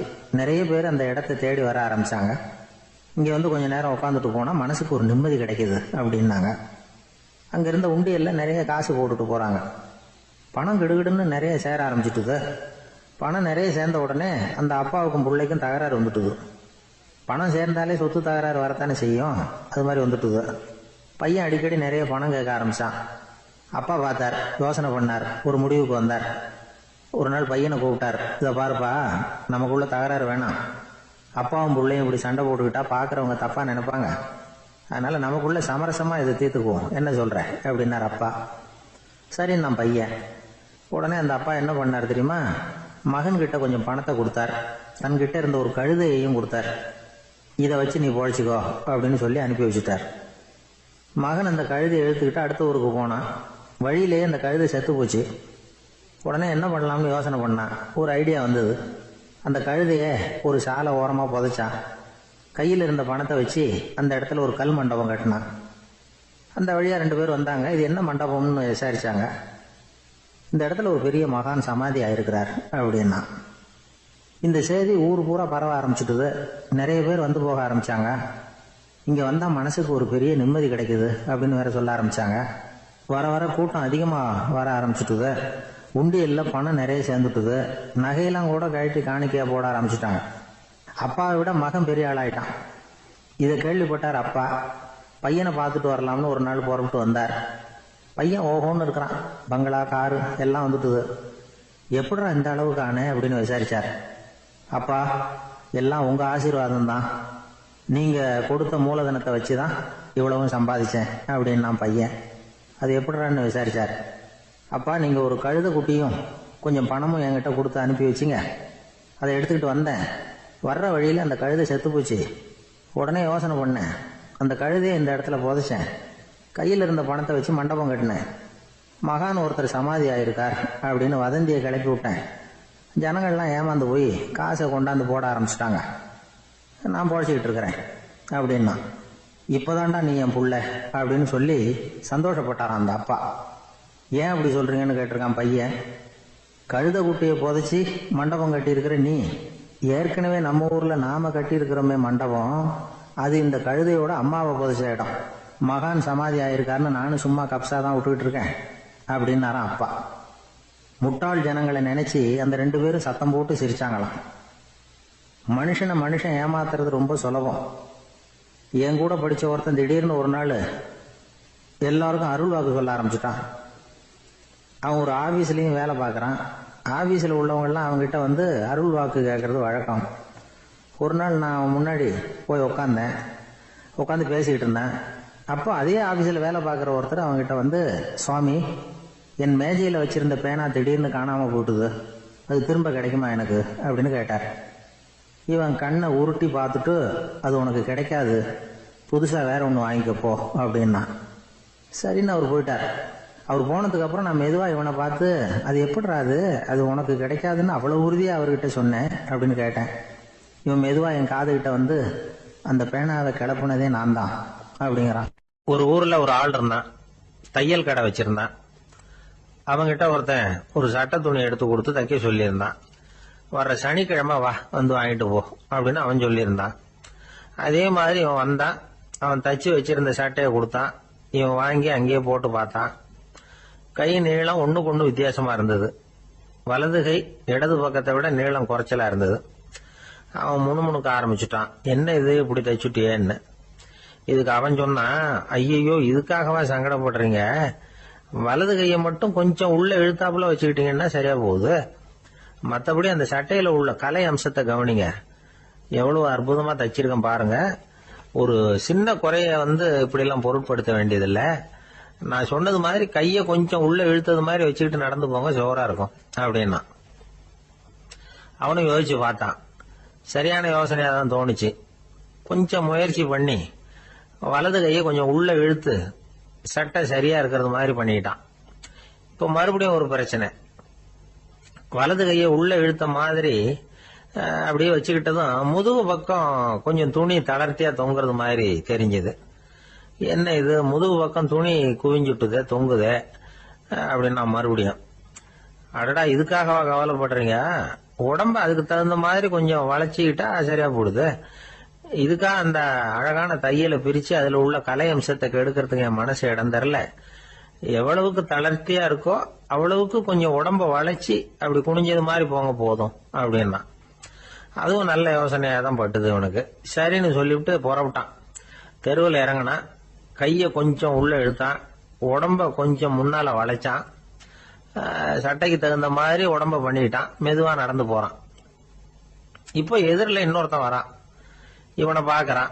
இவன் போட்டிருக்கிற சட்டைய பாக்குறான். ஆஹா அற்புதம்ங்கிறான்.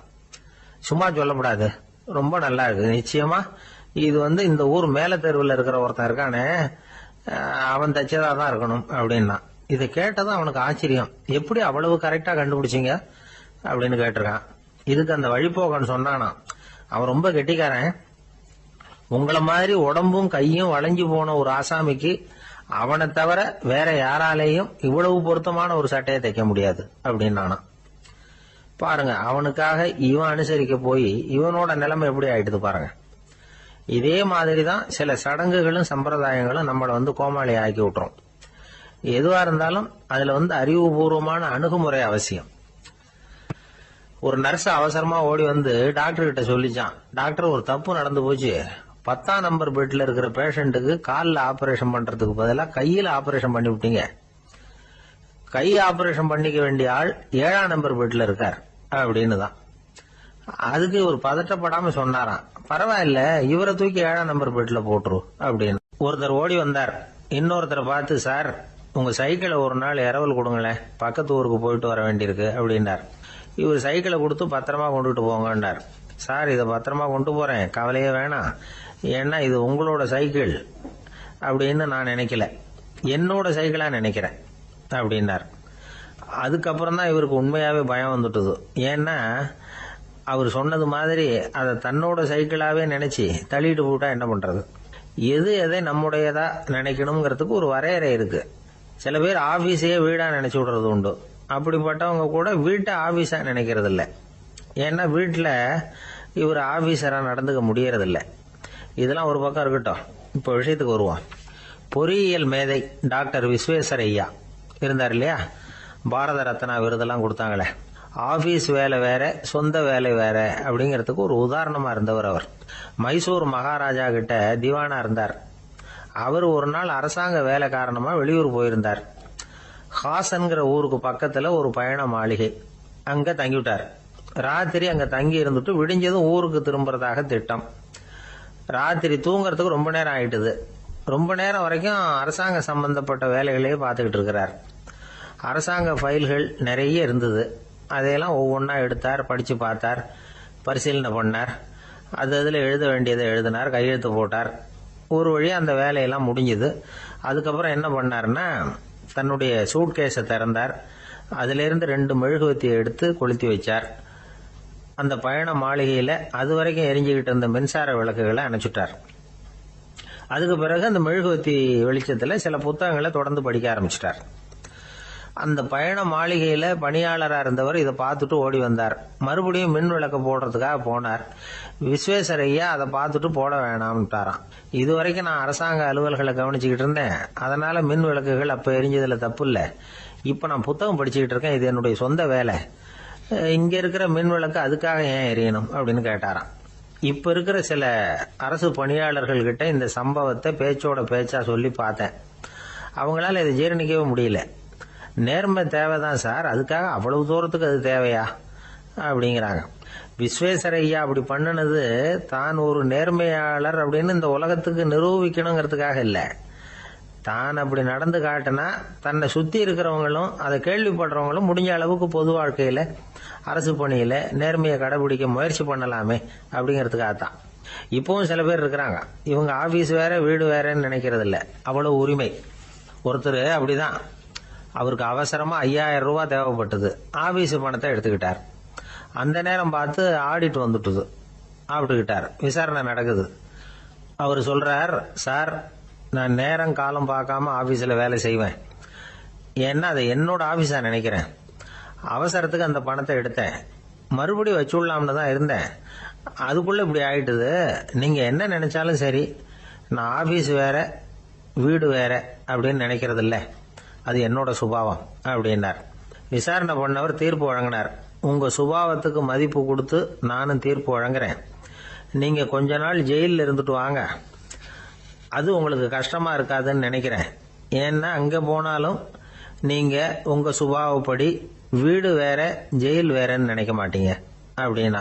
சில பேரை இப்படி சொல்றது உண்டு. அடுத்தவங்களை அனுசரித்து நடந்துக்க தெரியல, அவன் என்ன சார் மனுஷன் அப்படிம்பாங்க.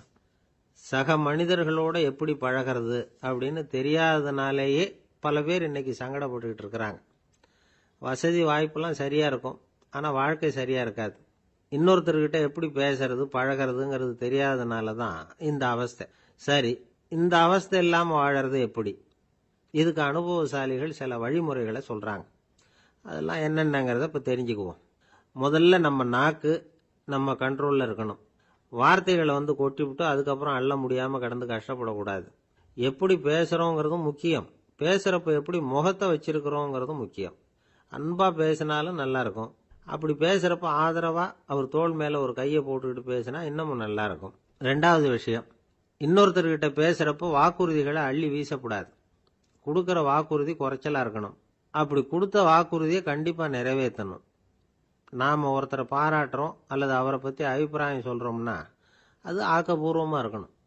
நம்ம பாராட்டு அல்லது விமர்சனம் அடுத்தவருடைய முன்னேற்றத்துக்கு உதவுறது மாதிரி இருக்கணும். நாம் சொல்கிறத கேட்டுட்டு அவன் தலையில் கையை வச்சுட்டு உட்காந்துடக்கூடாது. எப்பவும் உற்சாகமாக இருக்கணும், முகம் மலர்ச்சியாக இருக்கணும். மனுஷன் இருந்தால் வருத்தம், கவலை, ஏமாற்றம் எல்லாம் இருக்க தான் செய்யும். அதெல்லாம் மனசில் இருக்கட்டும். அந்த வருத்தமும் கவலையும் ஏமாற்றமும் சேர்ந்துக்கிட்டு நம்ம முகத்தில் இருக்கிற மலர்ச்சியை மூடி மறைக்கிறதுக்கு நாம் இடம் கொடுத்துடக்கூடாது. எந்த விஷயத்தை பற்றி யாருக்கிட்ட பேசினாலும் வெளிப்படையாக பேசணும், திறந்த மனசோட பேசணும்.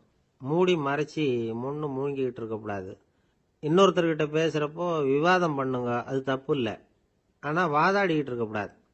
அதாவது என்ன சொல்கிறாங்கன்னா, டிஸ்கஸ் பண்ணலாம், ஆர்கியூ பண்ணக்கூடாதான். நம்மக்கிட்ட இருக்கிற நல்ல குணங்களை நாம் எடுத்து சொல்லிகிட்டு இருக்கக்கூடாது. அந்த நல்ல குணங்களே நம்மளை பற்றி எடுத்து சொல்லணும், அது மாதிரி நடந்துக்கணும். அதே மாதிரி அடுத்தவங்க கிட்ட உள்ள கெட்ட குணங்களை பற்றி அவசியம் இல்லாமல் நாம் பேச வேண்டியதில்லை. உங்களை பற்றி யாராவது தப்பாக பேசுகிறாங்களா, அப்படி அவங்க பேசுகிறதுல உண்மை இல்லையா அப்படின்னா அதை நீங்கள் பொருட்படுத்த வேண்டியதில்லை, விட்டுடலாம். அது தானாக போயிடும். ஒரு 4-5 பேரோட பேசிக்கிட்டு இருந்தீங்கன்னா எல்லாருக்கும் முக்கியத்துவம் கொடுங்க, யாரையும் அலட்சியப்படுத்தாதீங்க. தமாஷா பேசலாம், ஆனால் அவங்க தமாஷ் அடுத்தவங்களை கேலி பண்ணுறதா இருக்கக்கூடாது. நமக்கு கிடைக்க வேண்டியது கிடைக்கலையே அப்படிங்கிற தவிப்பு நம்மகிட்ட இருக்கக்கூடாது, அது தேவையில்லை. உங்கள் செயல்பாடுகள் தெளிவாக இருக்கட்டும், பாராட்டு தானாக அவங்கள தேடிட்டு வரும். இன்னொரு மனுஷனுடைய மனசில் கௌரவமான ஒரு இடத்த பிடிக்கணும்னா நாம் இந்த குணத்தையெல்லாம் நம்மகிட்ட வளர்த்துக்கணும். இதெல்லாம் அனுபவசாலிகள் சொல்லியிருக்கிற குறிப்புகள். இந்த குறிப்புகளை சரியாக புரிஞ்சுக்கணும், அது முக்கியம். தப்பாக புரிஞ்சுக்கிட்டா என்ன ஆகும் தெரியுமா? இதை கேளுங்க. ஒருத்தர் வந்தார், சார் அடுத்தவங்க தோள் மேலே கையை போட்டுக்கிட்டு அன்பாக பேசணும்னு சொன்னீங்க, அப்படி தான் பேசினேன். அவர் முதுகை கூட தட்டி கொடுத்தேன், என் வேலை போயிட்டுது சார், வீட்டுக்கு அனுப்பிச்சிட்டாங்க அப்படின்னார். யாருக்கிட்ட அப்படி பேசுனீங்கன்னு கேட்டோம். என் முதலாளிகிட்ட சார் அப்படிங்கிறார் ரொம்ப சோகமாக. ஒரு சிகை அலங்கார கூடம், ரொம்ப சுறுசுறுப்பாக எல்லாரும் வேலை செஞ்சுக்கிட்டு இருக்கிறாங்க. முடிவெட்டிக்க வந்திருக்கிறவங்க நிறைய பேர், எல்லாரும் வரிசையாக உட்காந்துருக்கிறாங்க. அந்த சமயத்தில் திடீர்னு கதவை திறந்துக்கிட்டு ஒருத்தர் உள்ளே வர்றார். அவர் ஒரு பெரிய மனிதர், அவரும் முடிவெட்டிக்கிறதுக்காக தான் உள்ளே வந்திருக்கிறார். அவரை பார்த்த உடனே அங்கே வரிசையில் உட்காந்துருந்தவங்க எல்லாரும் எழுந்திரிச்சு அவர்கிட்ட வந்துட்டாங்க. அவரை சுற்றி நின்றுட்டாங்க. எப்படி இருக்கிறீங்க, நல்லா இருக்கீங்களா அப்படின்னு விசாரிக்க ஆரம்பிச்சுட்டாங்க. எல்லாம் முடிஞ்சதும் வந்தவர் கேட்டார், வரிசையில் கடைசியாக இருக்கிறவர் யார் அப்படின்னு கேட்டார். ஏன்னு கேட்டாங்க.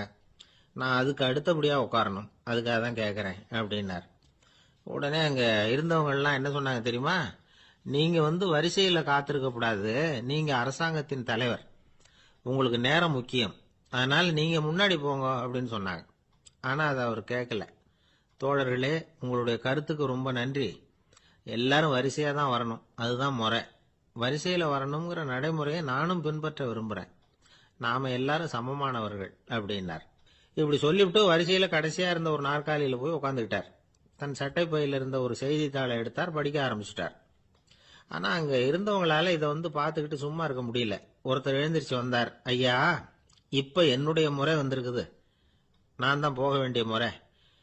உங்களை இங்கே காத்திருக்க வைக்கிறத விட ஒரு 5 ஆண்டுகளுக்கு கூட நான் முடிவெட்டிக்காமே இருந்துட முடியும் அப்படின்னார். அவர் மறுபடியும் சொன்னார், ஐயா நீங்க வரிசை முறையை தாண்டி போக விருப்பப்படல, சரி, ஆனா என்னுடைய முறையை மாத்தி கொடுக்கறதுக்கு எனக்கு முழு உரிமை இருக்குது. இதுக்கு பதிலா உங்களுடைய கடைசி இடத்தை நான் எடுத்துக்கிறேன், இதை நீங்க மறுக்க முடியாதுன்னார். அங்க இருந்த மற்றவங்களும் இதை ஒரு மனசா வற்புறுத்த ஆரம்பிச்சிட்டாங்க. அந்த பெரிய மனிதர் பார்த்தார், சரின்னு கடைசியா ஒத்துக்கிட்டார். அவர் யார் தெரியுமா? அவர் தான் மாவீரர் லெனின். ரஷ்யாவில் கிரெம்ளின் சிகை அலங்கார கூடத்துல தான் இது நடந்தது.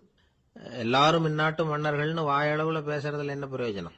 நாம எல்லாரும் சமம்ங்கிறத நடைமுறையில கடைபிடிச்சு காட்டினவங்க கொஞ்சம் பேர் தான். அவங்கள ஒருத்தர் தான் லெனின். வரிசையில் நின்று வர்றதுங்கிறது ஒரு சிறந்த பண்பு, உயர்ந்த பண்பு. இன்னைக்கு பல இடங்கள்ல அது நமக்கு தேவைப்படுது. ஒரு ரேஷன் கடைவாசல், கடை திறக்கிறதுக்கு முன்னாடியே எல்லாரும் வந்து வரிசையில் நின்றுட்டாங்க. கடைசியா வந்த ஒருத்தர் கியூவில் முன்னாடி போறதுக்கு முயற்சி பண்றார். ஏற்கனவே நின்றுட்டு இருக்கிறவங்க அவரை முன்னாடி போறதுக்கு விட மாட்டேங்கிறாங்க. கடைசியா போய் நில்லையா அப்படின்னு எல்லாரும் கத்துறாங்க. அது அவர் காதுல வாங்கல. முண்டி அடிச்சுக்கிட்டு முன்னாடி போறதுக்கே முயற்சி பண்ணிட்டு இருக்கிறார். எல்லாரும் சேர்ந்து அவரை வலுக்கட்டாயமா இழுத்து கொண்டாந்து பின்னாடி கொண்டு போய் நிறுத்திவிட்டாங்க. நிறுத்திவிட்டு சொன்னாங்க, இதை பாருப்பா, நாங்க இருக்கிற வரைக்கும் நீங்க முன்னாடி போய் எதையும் வாங்க முடியாது, தெரிஞ்சுக்கோ அப்படின்னாங்க. இப்போ அந்த ஆள் சொன்னாராம், நான் இங்க பின்னாடி நிக்கிற வரைக்கும் நீங்களும் எதுவும் வாங்க முடியாது அப்படின்னாராம். ஏன்னு கேட்டிருக்கிறாங்க. நான் தான் அந்த கடையை திறக்க வேண்டிய ஆள் அப்படின்னா. அங்க நபிகள் நாயகம் உட்கார்ந்துருக்கிறார். அந்த சமயம் அம்மா அங்க வர்றாங்க. அவங்க கையில திராட்சை பழ கொத்து, அதை கொண்டுகிட்டு வந்து நபிகள் கிட்ட கொடுக்குறாங்க. சாப்பிடுங்க அப்படின்னு சொல்லி ரொம்ப அன்பா வேண்டிக்கிறாங்க. நபிகள் நாயகமும் ரொம்ப பிரியமா அதை வாங்கிக்கிட்டார். அதுக்கப்புறம் அதை சாப்பிட ஆரம்பிச்சார். நபிகள் நாயகம் மதீனாவில் தங்கியிருந்தப்போ இது மாதிரி நிறைய பேர் பழங்களையும் தின்பண்டங்களையும் கொண்டுகிட்டு வந்து கொடுக்கறது வழக்கம். நபிகள் நாயகம் என்ன பண்ணுவார்னா அதெல்லாம் வாங்குவார். உடனே பக்கத்தில் இருக்கிற தோழர்கள் எல்லாருக்கும் பகிர்ந்து கொடுப்பார், தானும் சாப்பிடுவார். இதுதான் எப்போதும் வழக்கம். ஆனா இந்த தடவை என்னாச்சு தெரியுமா?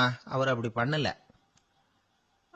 ஒவ்வொரு பழமா எடுத்து தானே சாப்பிட்டுக்கிட்டு இருக்கிறார். அவர் விருப்பமா சாப்பிடுகிற காட்சியை ஆசை தீர பார்த்துக்கிட்டு இருந்தாங்க அந்த வயசான அம்மா, அந்த பழத்தை கொடுத்தவங்க. அவங்களுக்கு ரொம்ப மகிழ்ச்சியா இருந்தது, மன நிறைவா இருந்தது. நாம ஆசையா கொண்டுகிட்டு வந்து கொடுக்குற பழத்தை நபிகள் நாயகம் இவ்வளவு பிரியமா சாப்பிடுறாரே அப்படின்னு நினைச்சு ரொம்ப சந்தோஷப்பட்டாங்க. அதுக்கப்புறம் அங்கிருந்து அவங்க புறப்பட்டு போயிட்டாங்க. இந்த அம்மா போனதுக்கு அப்புறம் பக்கத்துல இருந்த தோழர்கள் பேச ஆரம்பிச்சாங்க. ஏன்னா அவங்களுக்கு சந்தேகம், இன்னைக்கு வித்தியாசமா நடந்துகிட்டாரே அப்படின்னு. அண்ணலே, எது உங்களுக்கு வந்தாலும் எங்க எல்லாருக்கும் கொடுத்துட்டு தான் நீங்க சாப்பிடுவீங்க. இன்னைக்கு மட்டும் நீங்க அப்படி செய்யலையே, எல்லா பழத்தையும் நீங்களே சாப்பிட்டீங்களே, அதுக்கு என்ன காரணம் அப்படின்னு கேட்டாங்க.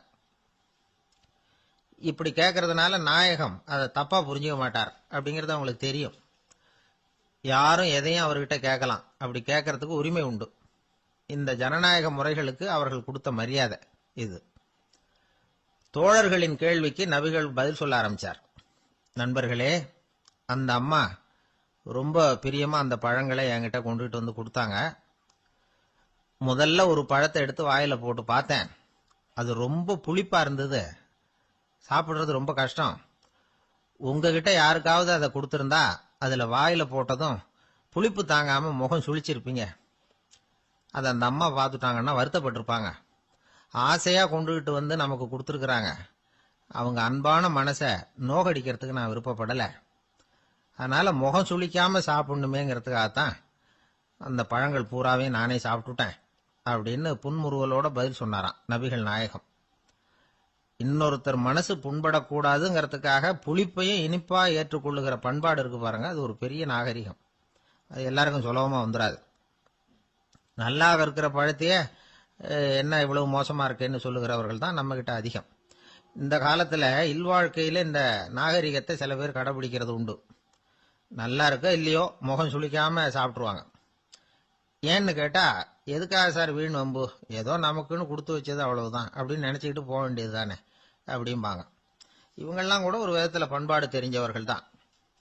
இப்போ ஒரு ஆளு ஊரெல்லாம் சுத்தி விட்டு கடைசியில அழுத்து போய் ஒரு ஹோட்டலுக்குள்ள நுழைஞ்சானான்.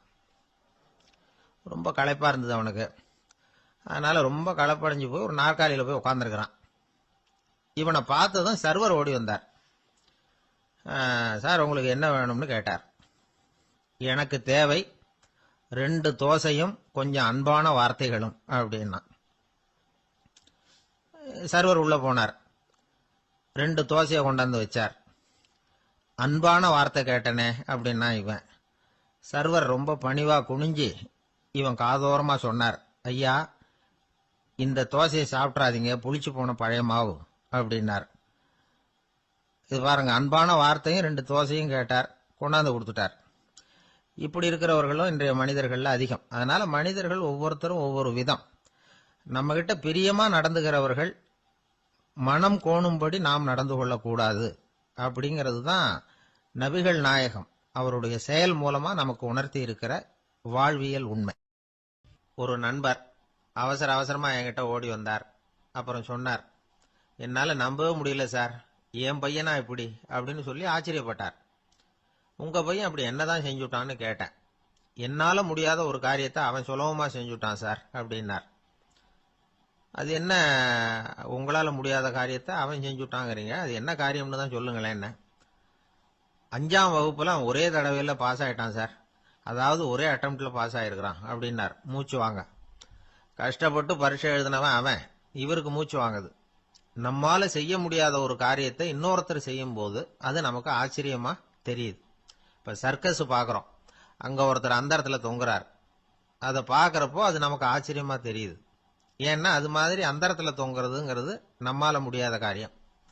நம்மால முடியாத ஒன்ன அடுத்த ஒருத்தர் ரொம்ப சுலபமா செய்யறப்போ நாம மருள்வது இயற்கை. இதைத்தான் தொல்காப்பியம் மருட்கை அப்படின்னு சொல்லுது. இந்த வியப்பு இருக்குதே, இது 4 வகையில ஏற்படுதான்.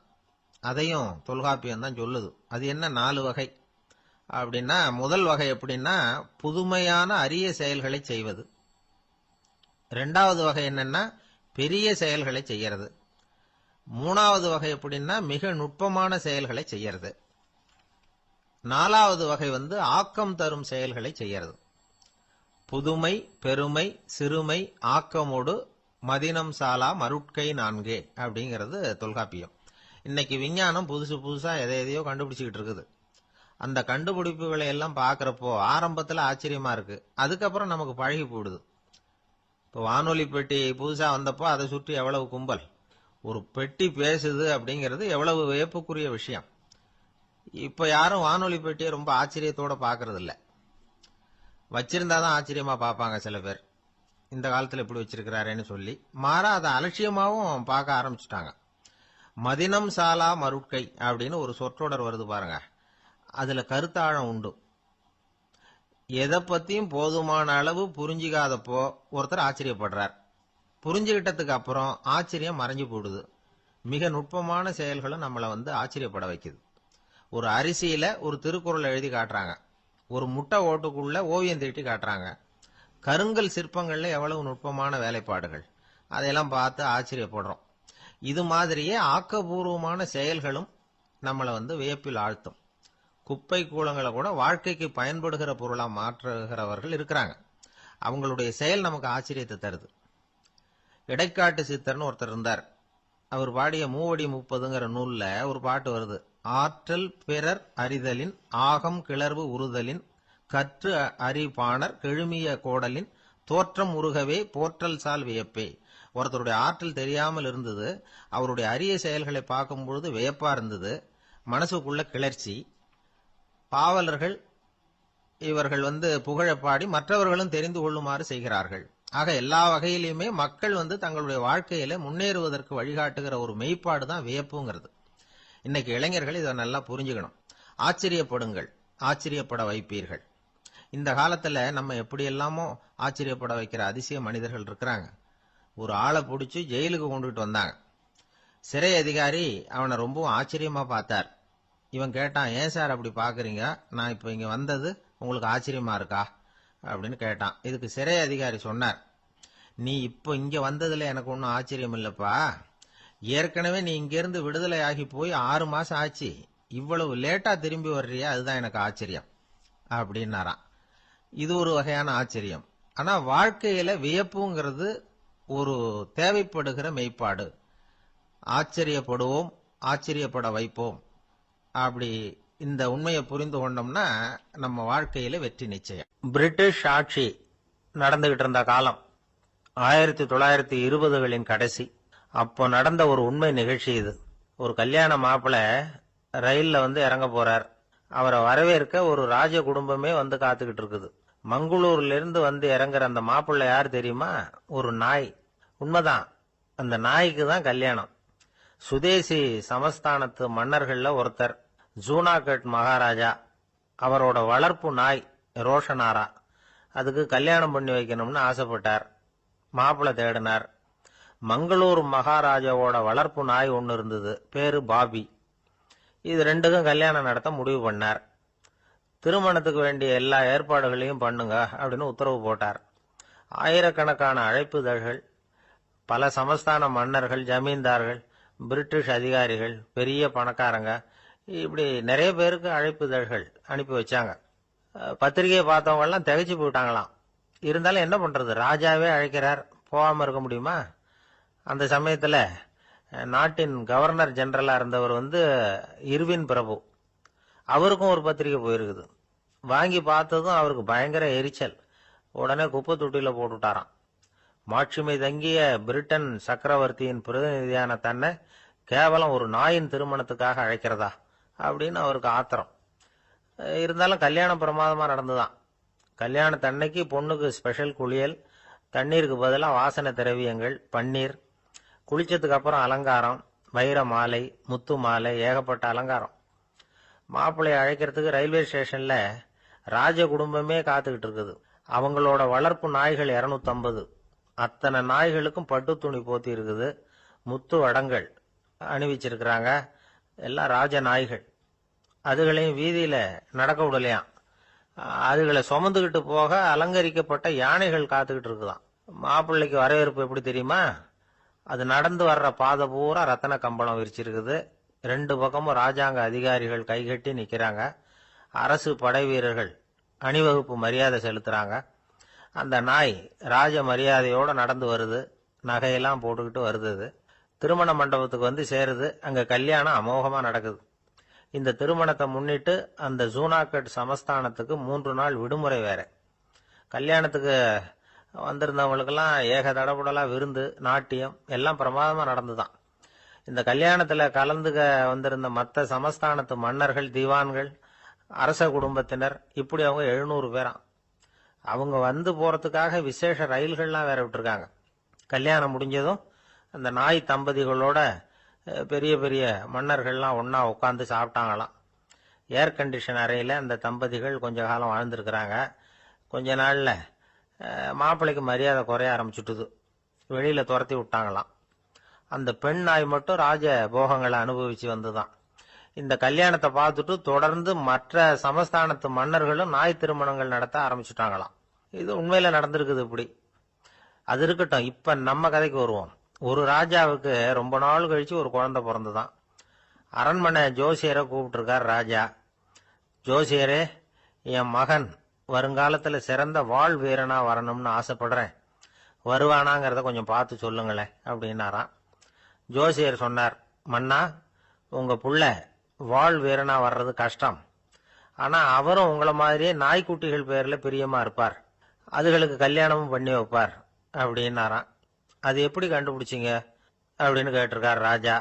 அரசே, உங்க பிள்ளைக்கு வாழ் மேல உள்ள பிரியத்தை காட்டிலும் நாய் மேல உள்ள பிரியம் அதிகம்ங்கிறதுக்கான அறிகுறி இப்பவே தெரியுது.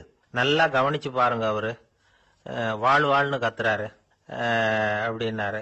கவனிச்சு பார்த்துட்டு அப்படி எனக்கு காதுல விழலையே அப்படின்னாராம் மன்னர். அதனாலதான் சொன்னேன், அவர் கத்துறது வாழ் வாழ்னு கத்தல, வள்ளு வள்ளுன்னு கத்திட்டு இருக்கார். அதனாலதான் அப்படி சொன்னேன் அப்படின்னாராம் அரண்மனை ஜோசியர். இருட்ட கண்டா பயம் உண்டாவதே, அது ஏன்?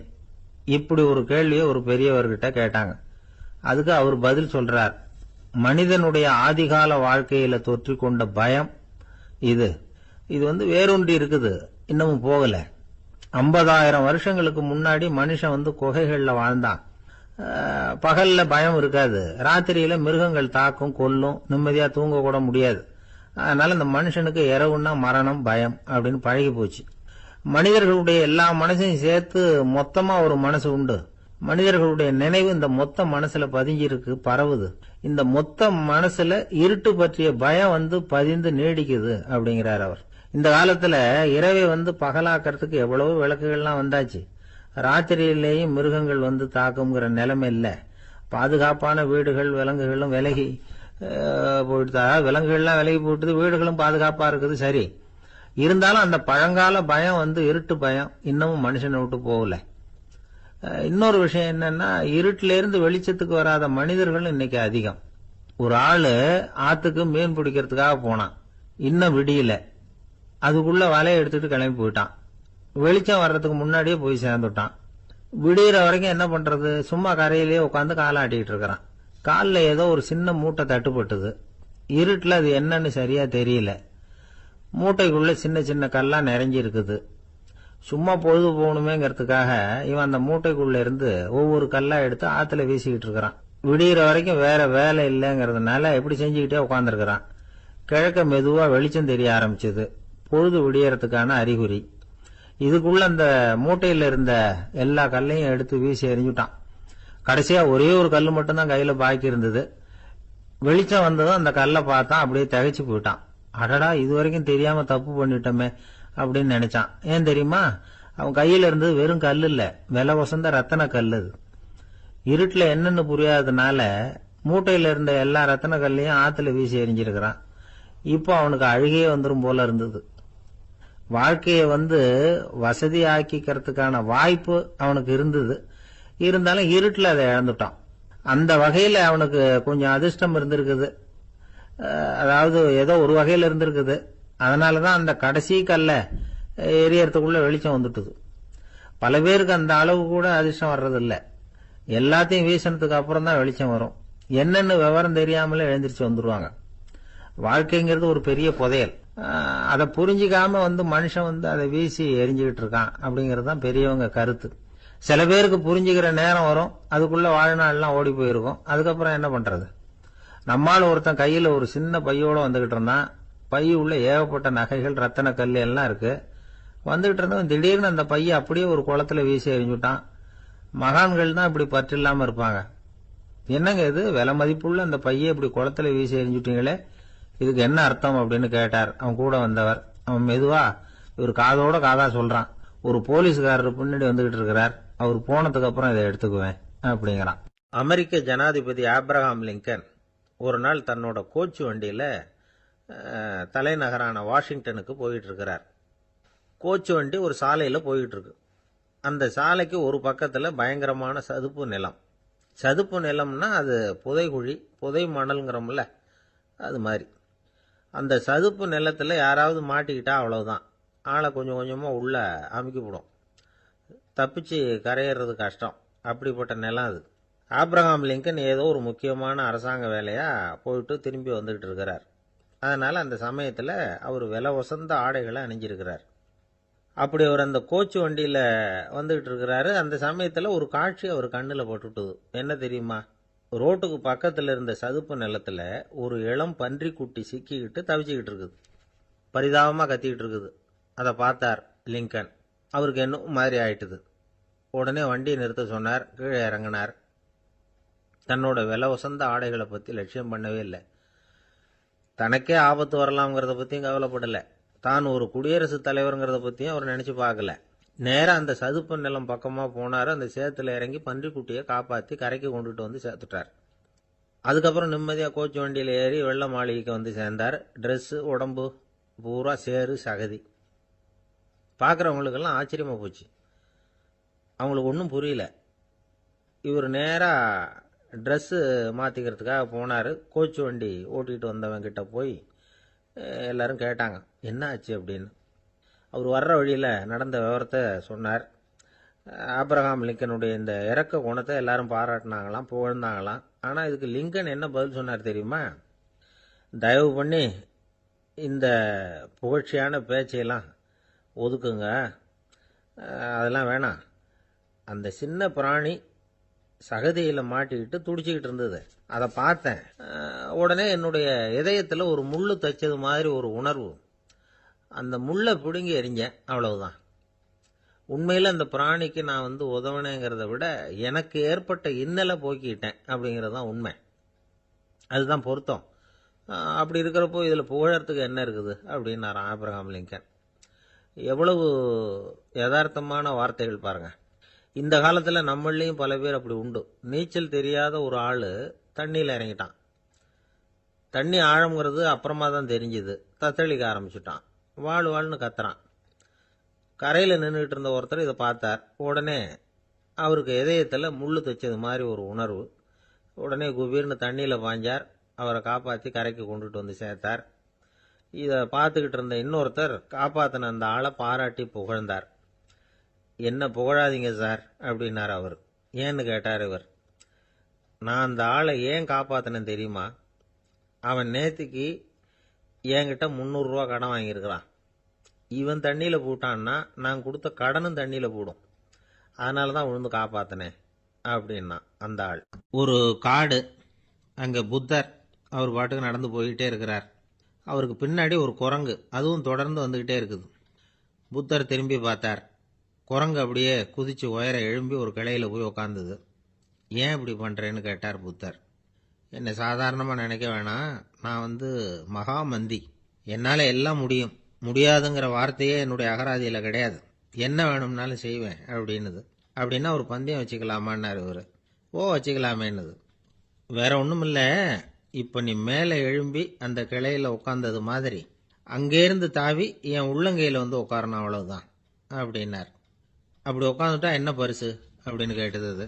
சொர்க்கத்தில் இருக்கிற மாமன்னன் மரகத சக்கரவர்த்தியை என்னோட இருக்கும்படியாக கூப்பிட்டுக்கிறேன். அந்த சமயத்தில் அவருடைய அரியணை அங்கே காலியாயிடும். நீ அதில் போய் உட்காந்துக்கலாம். பந்தயத்தில் தோத்துட்டா ஒரு கல்ப காலம் இந்த பூமியில் வாழ வேண்டியிருக்கும். அதுக்கு பிறகுதான் என்கிட்ட வர முடியும். என்ன சொல்ற அப்படின்னார். குரங்குக்கு தாவறது ஒரு பெரிய காரியமா? இது எனக்கு ரொம்ப சாதாரண விஷயம். என்ன இப்பவே தாவட்டுமா அப்படின்னுது. சரின்னு சொல்லி உள்ளங்கையை நீட்டினார். அவருடைய கை தாமரை இலை அளவுக்கு அப்படியே விரிஞ்சுது. குரங்கு சௌரியமா உட்கார்றதுக்காக. குரங்கு தாவறதுக்கு தயாராச்சு. அதுக்கு முன்னாடி ஒரு சின்ன யோசனை அதுக்கு. இந்த கிளையிலேருந்து அந்த கைக்கு தாவறது எனக்கு ரொம்ப அற்பமான ஒரு வேலை. இது ரொம்ப சாதாரணம். என்னுடைய கௌரவத்துக்கு இது சரியா இருக்காது. அதனால நான் என்ன பண்ண போறேன்னா, இங்கேருந்து கிளையிலேருந்து அப்படியே உயர எழும்ப போறேன். எழும்பி மேல் உலகம் போய் அங்கே ஒரு சுற்றி விட்டு அதுக்கப்புறம் அங்கேருந்து நேராக இந்த கையில் உட்கார போகிறேன் அப்படின்னு நினச்சிது. என்ன யோசிக்கிற அப்படின்னார் புத்தர். ஒன்றுமில்லை, இந்த பாயிரம் பார் அப்படின்னு சொல்லி தாவி உயர போயிட்டுது. கொஞ்ச நேரத்தில் வான உலகத்துக்கே போய் சேர்ந்துட்டுது. அங்கே போய் பார்த்தா அங்கே ஒரு 5 பளிங்கு தூண்கள் இளம் சிவப்பு நிறத்தில் நின்றுக்கிட்டு இருக்குது. குரங்கு நினச்சிக்கிட்டது, புத்தர்கிட்ட போய் இந்த பளிங்கு தூண்களை பார்த்தோம்னு சொன்னால் அப்படியே திகைச்சு போயிடுவார். இந்த தூணில் ஏதாவது அடையாளம் செஞ்சுட்டு போகணும் அப்படின்னு அந்த இடத்துல மிதந்துக்கிட்டே நினச்சிது. உடனே ஒரு தூணில் எழுந்துச்சு. என்ன எழுதிச்சுன்னா, ஒரு மகா ஞானி இங்கே வந்துட்டு போகிறார் அப்படின்னு எழுதிச்சு. எழுதிவிட்டு அப்படியே கீழே தாவி புத்தரோட உள்ளங்கையில் உட்காந்துது. எப்படி பார்த்தீங்களா என்னுடைய வேலை? வான உலகத்துக்கே போய் அங்கே இருக்கிற 5 பளிங்கு தூண்களை பார்த்துட்டு அதில் நான் வந்த விவரத்தை எழுதி வச்சுட்டு அதுக்கப்புறம் இங்கே வந்திருக்கிறேன் அப்படின்னுது ரொம்ப பெருமையாக. அப்படியா அப்படின்னார் புத்தர். ஆமாம், சந்தேகமாக இருந்தால் வாங்க, அழைச்சிட்டு போய் காட்டுறேன் அப்படின்னுது அந்த குரங்கு. அதுக்கு தேவையில்லை, அப்படியே கொஞ்சம் கீழே குனிஞ்சு பார் தெரியும் அப்படின்னார் புத்தர். அங்கே பார்த்தா புத்தரோட உள்ளங்கை தெரிஞ்சுது. நல்லா உத்து பார்த்துது. அவரோட ஒரு விரல்ல அது எழுதிய வாசகம் தெரிஞ்சுது. குரங்கு யோசனை பண்ணிச்சு, அப்படின்னா வானத்தில் நான் பார்த்தது புத்தரோட விரல்களா அப்படின்னு யோசிச்சுது. இதை புரிஞ்சுக்கிட்ட உடனே அந்த குரங்கோட கர்வம் அழிஞ்சு போச்சான். நம்ம மனசு தான் இந்த குரங்கு. மனம்ங்கிறதும் ஆணவம்ங்கிறதும் ஒரு நாணயத்தின் 2 பக்கங்கள். மனம் உள்ளவரை ஆணவமும் இருக்கும். மனம் அழிஞ்சாதான் ஆணவம் அழியும். மனம் அழிய வேண்டும் அப்படின்னு பெரியவங்க சொல்றது இந்த அர்த்தத்தில் தான். நம்ம ஆளுங்க சவால் விடுறதெல்லாம் வேற மாதிரி. ஒருத்தன் ஒரு வாய்க்காலை தாண்டுறேன்னு பந்தயம் கட்டி தாண்ட முடியாமல் வாய்க்காலில் விழுந்து காலை உடச்சிக்கிட்டு கட்டு போட்டுக்கிட்டு வந்தான். ஏண்டா அப்படின்னு கேட்டாங்க. நான் பந்தயம் கட்டின நேரம் சரியில்லை அப்படின்னா. எப்படிறான்னு கேட்டிருக்காங்க. வாய்க்காலில் தண்ணி இருக்கிற நேரமாக பார்த்து பந்தயம் கட்டியிருக்கணும் அப்படின்னானா. அந்த ஆள் என்னை கண்ணாப்புண்ணான்னு திட்டிவிட்டான் சார். அதை நினச்சா எனக்கு ரொம்ப வருத்தமாக இருக்குது அப்படின்னு சொல்லி கவலைப்பட்டார் ஒருத்தர். இதில் கவலைப்படுறதுக்கு என்ன இருக்குது அப்படின்னார் ஒரு பெரியவர். அவர் ஒரு மகான். என்ன சார் இப்படி சொல்கிறீங்க?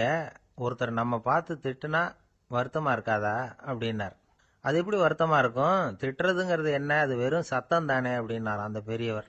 நம்ம ஆளுக்கு தலையை பிச்சுக்கலாம் போல இருந்தது. இருக்காது அப்படின்னா நமக்கு அப்படி தானே தோணுது. அந்த பெரியவர் சொல்கிறது ரொம்ப பெரிய விஷயம். அதை நாம் புரிஞ்சிக்க முயற்சி பண்ணலாம்னா நடைமுறை வாழ்க்கைக்கே அது ஒத்து வர்றது மாதிரி தெரிய மாட்டேங்குது. இருந்தாலும் அந்த பெரியவர் அதுக்கு என்னதான் விளக்கம் கொடுக்குறாருன்னு பார்ப்போமே. ஒரு ரயில் போயிட்டு இருக்கு. அதுல ஒரு சாது போயிட்டு இருக்கார்.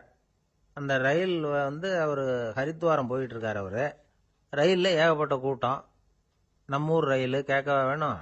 டிக்கெட் வாங்கிட்டு கொஞ்சம் பேர், வாங்காத கொஞ்சம் பேர். அது என்னத்துக்கு அனாவசியமா டிக்கெட் அப்படிங்கிற நினைப்புல பாதி பேர். இந்த கூட்டத்துக்கு மத்தியில அந்த சாதுவும் போயிட்டு இருக்கிறார். உட்கார்றதுக்காக இருந்த இடத்துல ஒரு ஆள் படுத்திருக்கிறான். கொஞ்சம் முரட்டு ஆசாமி. அவன் காலு பக்கத்துல கொஞ்சோண்டு இடம் பாக்கி இருந்தது. அந்த இடத்துல இந்த சாது உட்காந்துருந்தார். மெதுவா உட்காந்துக்கிட்டார் போய். ஆனா அந்த ஆளு ராத்திரி பூரா இவரை காலால உதச்சிக்கிட்டே இருக்கிறான். அது இவருக்கு ரொம்ப அவமானமா பட்டுது. அதனால துக்கம் ஏற்பட்டது. இருந்தாலும் அதை ஒரு மாதிரியா சகிச்சுக்கிட்டே இவர் வந்து சேர்ந்தார். பொழுது விடிஞ்சது. அந்த சாது ஹரித்வார் வந்து சேர்ந்தார். அங்க ஒரு பெரிய ஞானியை சந்திச்சார். ராத்திரி ரயில்ல அந்த ஆள் உதைச்சதையும் அதனால தனக்கு ஏற்பட்ட துக்கத்தையும் இந்த சாது அந்த ஞானி கிட்ட சொன்னார். சொல்லிவிட்டு, ஏன் சுவாமி, எனக்கு துக்கம் ஏற்பட்டதே, அது தப்பா அப்படின்னு கேட்டார். தவறுதான் அந்த ஞானி. உனக்கு இன்னமும் தேக அபிமானம் போகலைங்கிறது தான் அது காட்டுது. அஷ்டாவக்கிரர் என்ன சொல்றார் தெரியுமா? உண்மையான ஞானி யாராவது தன்னை வந்தனை செய்தால் அதற்காக சந்தோஷப்பட மாட்டார், யாராவது நிந்தனை செய்தால் அதற்காக வருத்தப்பட மாட்டார் அப்படின்னு சொல்றார். நிந்தனைங்கிறது ஒரு ஒலி தான். தேகாபிமானம் இருக்கிற வரைக்கும் இந்த ஒலி நம்மளை வேதனைப்படுத்தும். நான் தேகம் இல்லை, ஆத்மா அப்படிங்கிற நினைவு இருந்தா இந்த ஒலி நம்மளை பாதிக்காது. மனு என்ன சொல்றார் தெரியுமா? ஒரு சாதகன் பாராட்டுதலை விஷம்னு நினைச்சு பயப்படணும், அவமானத்தை அமிர்தம்னு நினைச்சு சந்தோஷப்படணுங்கிறார். அவமானப்பட்டா கவலைப்படாம எப்படி இருக்க முடியும் அப்படின்னு தான் நமக்கு தோணும். அதனாலதான் நம்மள யாரும் இதுக்கு உதாரணமா யாரையும் காட்ட முடியல. புத்தரையும் கபீரையும் உதாரணமா காட்டுறாங்க. அவங்களுக்கெல்லாம் அவமானம் ஏற்பட்டப்போ கவலையே படலையாம். புத்தரை அவமானப்படுத்தணுங்கிறதுக்காக கௌசாம்பி ராணி ஒரு இளம் பெண்ணை கொலை பண்ணி சடலத்தை புத்தர் குடிசைக்கு முன்னாடி போட சொன்னார். போட்டாங்க. புத்தர் தான் அந்த பொண்ணை கெடுத்து கொலை பண்ணி விட்டாருன்னு எல்லாரும் நினைச்சாங்க. ஆனா புத்தர் இதை பத்தி கவலையே படல. அப்புறமா உண்மை தெரிஞ்சதும் புத்தர் புகழ் இன்னும் அதிகமாயிட்டுது. ஒரு பெரிய சபையில ஒரு மோசமான பொண்ணு நுழைஞ்சி தனக்கும் கபீருக்கும் சம்பந்தம் உண்டுன்னு சொன்னா கபீர் கவலைப்படல. அவங்க மாதிரியெல்லாம் நாமளும் இருக்க கத்துக்கணும். நிந்தனை, அபகீர்த்தி, அவமானம் எல்லாம் ஆண்டவன் கொடுக்கிற பிரசாதம்னு நினைக்கணும் அப்படின்னு சொல்றார் அந்த ஞானி. இதை கேட்ட இந்த காலத்து ஆசாமி ஒருத்தர், நான் கூட அப்படிதான் சார், யாராவது அவமானப்படுத்தினா கவலைப்பட மாட்டேன். நேத்து கூட ஒருத்தர் என்ன பலார்னு அரைஞ்சுட்டார், நான் கொஞ்சம் கூட கவலைப்படல, பேசாம வந்துட்டேன்னார். ஏன் அப்படி வந்துட்டீங்க அப்படின்னு. அவர் அரைஞ்சதுலேயும் ஒரு அர்த்தம் இருந்தது, அதனாலதான் அப்படி வந்துட்டேன்னார். ஏன் அரைஞ்சாருன்னு கேட்டேன். 10 வருஷத்துக்கு முன்னாடி 15 ரூபா அவர்கிட்ட கடன் வாங்கினேன், அதை கேட்டு கேட்டு பார்த்துட்டு கடைசியா தான் அரைஞ்சார் அப்படின்னார். ஆண்டவனுடைய பிரசாதம் இவருக்கு அடிக்கடி கிடைக்கும் போல இருக்கு. ஆசைப்படுறதுல தப்பு இல்லை, ஆனா அந்த ஆசை தேவைக்கு தகுந்த மாதிரி இருக்கணும். தேவைக்கு மீறிய ஆசைகள் இருக்கு பாருங்க, அது தேவையில்லை. இந்த கருத்தை வலியுறுத்தது மாதிரி ஒரு கதை உண்டு. தேவேந்திரனுக்கு திடீர்னு வீடு கட்டணும்னு ஒரு ஆசை வந்துதான். வீடுன்னா நாம கட்டுற மாதிரி இல்லை. தேவேந்திரன் வீடுன்னா சும்மாவா? ஒரு பிரம்மாண்டமான அரண்மனை கட்டணும். அது மாதிரி இந்த 3 லோகத்திலையும் ஒரு அரண்மனை கிடையாது அப்படின்னு எல்லாரும் சொல்லணும். இது அவனோட ஆசை. உடனே தேவ தச்சரான விஸ்வகர்மாவை கூப்பிட்டான், உத்தரவு போட்டான். விஸ்வகர்மா தன்னுடைய உதவியாளர்களை எல்லாம் கூப்பிட்டு ஒன்னா சேர்த்துக்கிட்டார். படாத பாடுபட்டு ஒரு பெரிய அரண்மனையை கட்டி முடிச்சார். கட்டி முடிக்க 1000 வருஷம் ஆச்சு. தேவேந்திரன் பார்க்கறான். அவனுக்கு திருப்தி ஏற்படல. என்னுடைய அந்தஸ்துக்கு இது ரொம்ப சாதாரணமான கட்டிடம், இதை விட இன்னும் பெருசா கட்டு அப்படின்னா. தேவ தச்சர் திணறி போயிட்டார். அவரால் அதுக்கு மேல எதுவும் செய்ய முடியல. என்ன பண்றதுன்னு யோசனை பண்ணார். நேரா நாரதர் காலில் போய் விழுந்தார். நீங்க தான் என்ன இந்த பிரச்சனையிலேருந்து காப்பாற்றணும்னார். நாரதர் யோசனை பண்ணார். சரி, கவலைப்படாதேன்னார். நேரா இந்திரன் கிட்ட போனார். இந்திரன் நாரதரை பார்த்த உடனே வாங்கன்னு கூட்டிட்டு போய் அரண்மனையை காட்டினான். இது மாதிரி ஒரு அரண்மனையை நீங்க வேற எங்கேயாவது பார்த்துருக்கிறீங்களா அப்படின்னு ரொம்ப பெருமையா கேட்டான். நான் பார்த்ததில்ல, ஆனா என்னை விட வயசுல மூத்தவர் மகரிஷி லோமேசர், அவர் ஒருவேளை பார்த்துருக்கிறாரா என்னமோ அப்படின்னார். உடனே அவரை மனசுல நினைச்சு தியானம் பண்ணினார். அடுத்த கணம் லோமேசர் அங்க வந்தார். இடையில ஒரு சின்ன துண்டு, கையில ஒரு கமண்டலம், தலையில ஒரு பாய், அவ்வளவுதான் அவர்கிட்ட இருந்தது. எதுக்காக தலையில இந்த பாய் அப்படின்னு கேட்டான் இந்திரன். என்ன மாதிரி அற்ப ஆயுள் உள்ள ஒரு ஜீவன் தனியா வீடு கட்டிக்கிட்டு திண்டாடணுமா? இந்த பாய் தான் ஒரு வீடு மாதிரி எனக்கு நிழல் கொடுக்குது அப்படின்னார் அவர். என்னது, உங்களுக்கு அவ்வளவு கொஞ்சமான ஆயுளா அப்படின்னு ஆச்சரியத்தோட கேட்டான் இந்திரன். ஆமா, இதை பாரு, என்னுடைய மார்பில் ஒரு பொற்காசு அளவுக்கு ரோமம் உதிர்ந்துட்டுது. எப்போ என் உடம்புல உள்ள எல்லா ரோமமும் உதிர்ந்துருமோ அப்போ என்னுடைய ஆயுள் முடியும் அப்படின்னார். எப்போ அந்த ரோமங்கள் பூரா உதிரும்னு கேட்டான் இவன். ஒரு பிரம்மா மறைஞ்சதும் ஒரு ரோமம் உதிரும். என் உடம்புல உள்ள ரோமங்களின் எண்ணிக்கை எவ்வளவோ அவ்வளவு பிரம்மாக்கள் தோன்றி அவங்க ஆயுள் முடியும் பொழுது என் உடம்புல உள்ள ரோமங்கள் பூரா உதிரும் அப்படின்னார். அப்படின்னா ஒரு பிரம்மாவோட ஆயுள் எவ்வளவு காலம்னு கேட்டான். ஒரு பிரம்மாவுக்கு 100 தேவ வருஷம். ஒவ்வொரு தேவ வருஷத்துக்கும் 365 தேவ நாள். ஒவ்வொரு தேவ நாள்லயும் ஒன்ன மாதிரி 14 இந்திரர்கள் தோன்றி மறைகிறாங்க அப்படின்னு மகரிஷி லோமேசர் சொல்றார். இதை கேட்டதும் இந்திரன் ஆடி போயிட்டான்.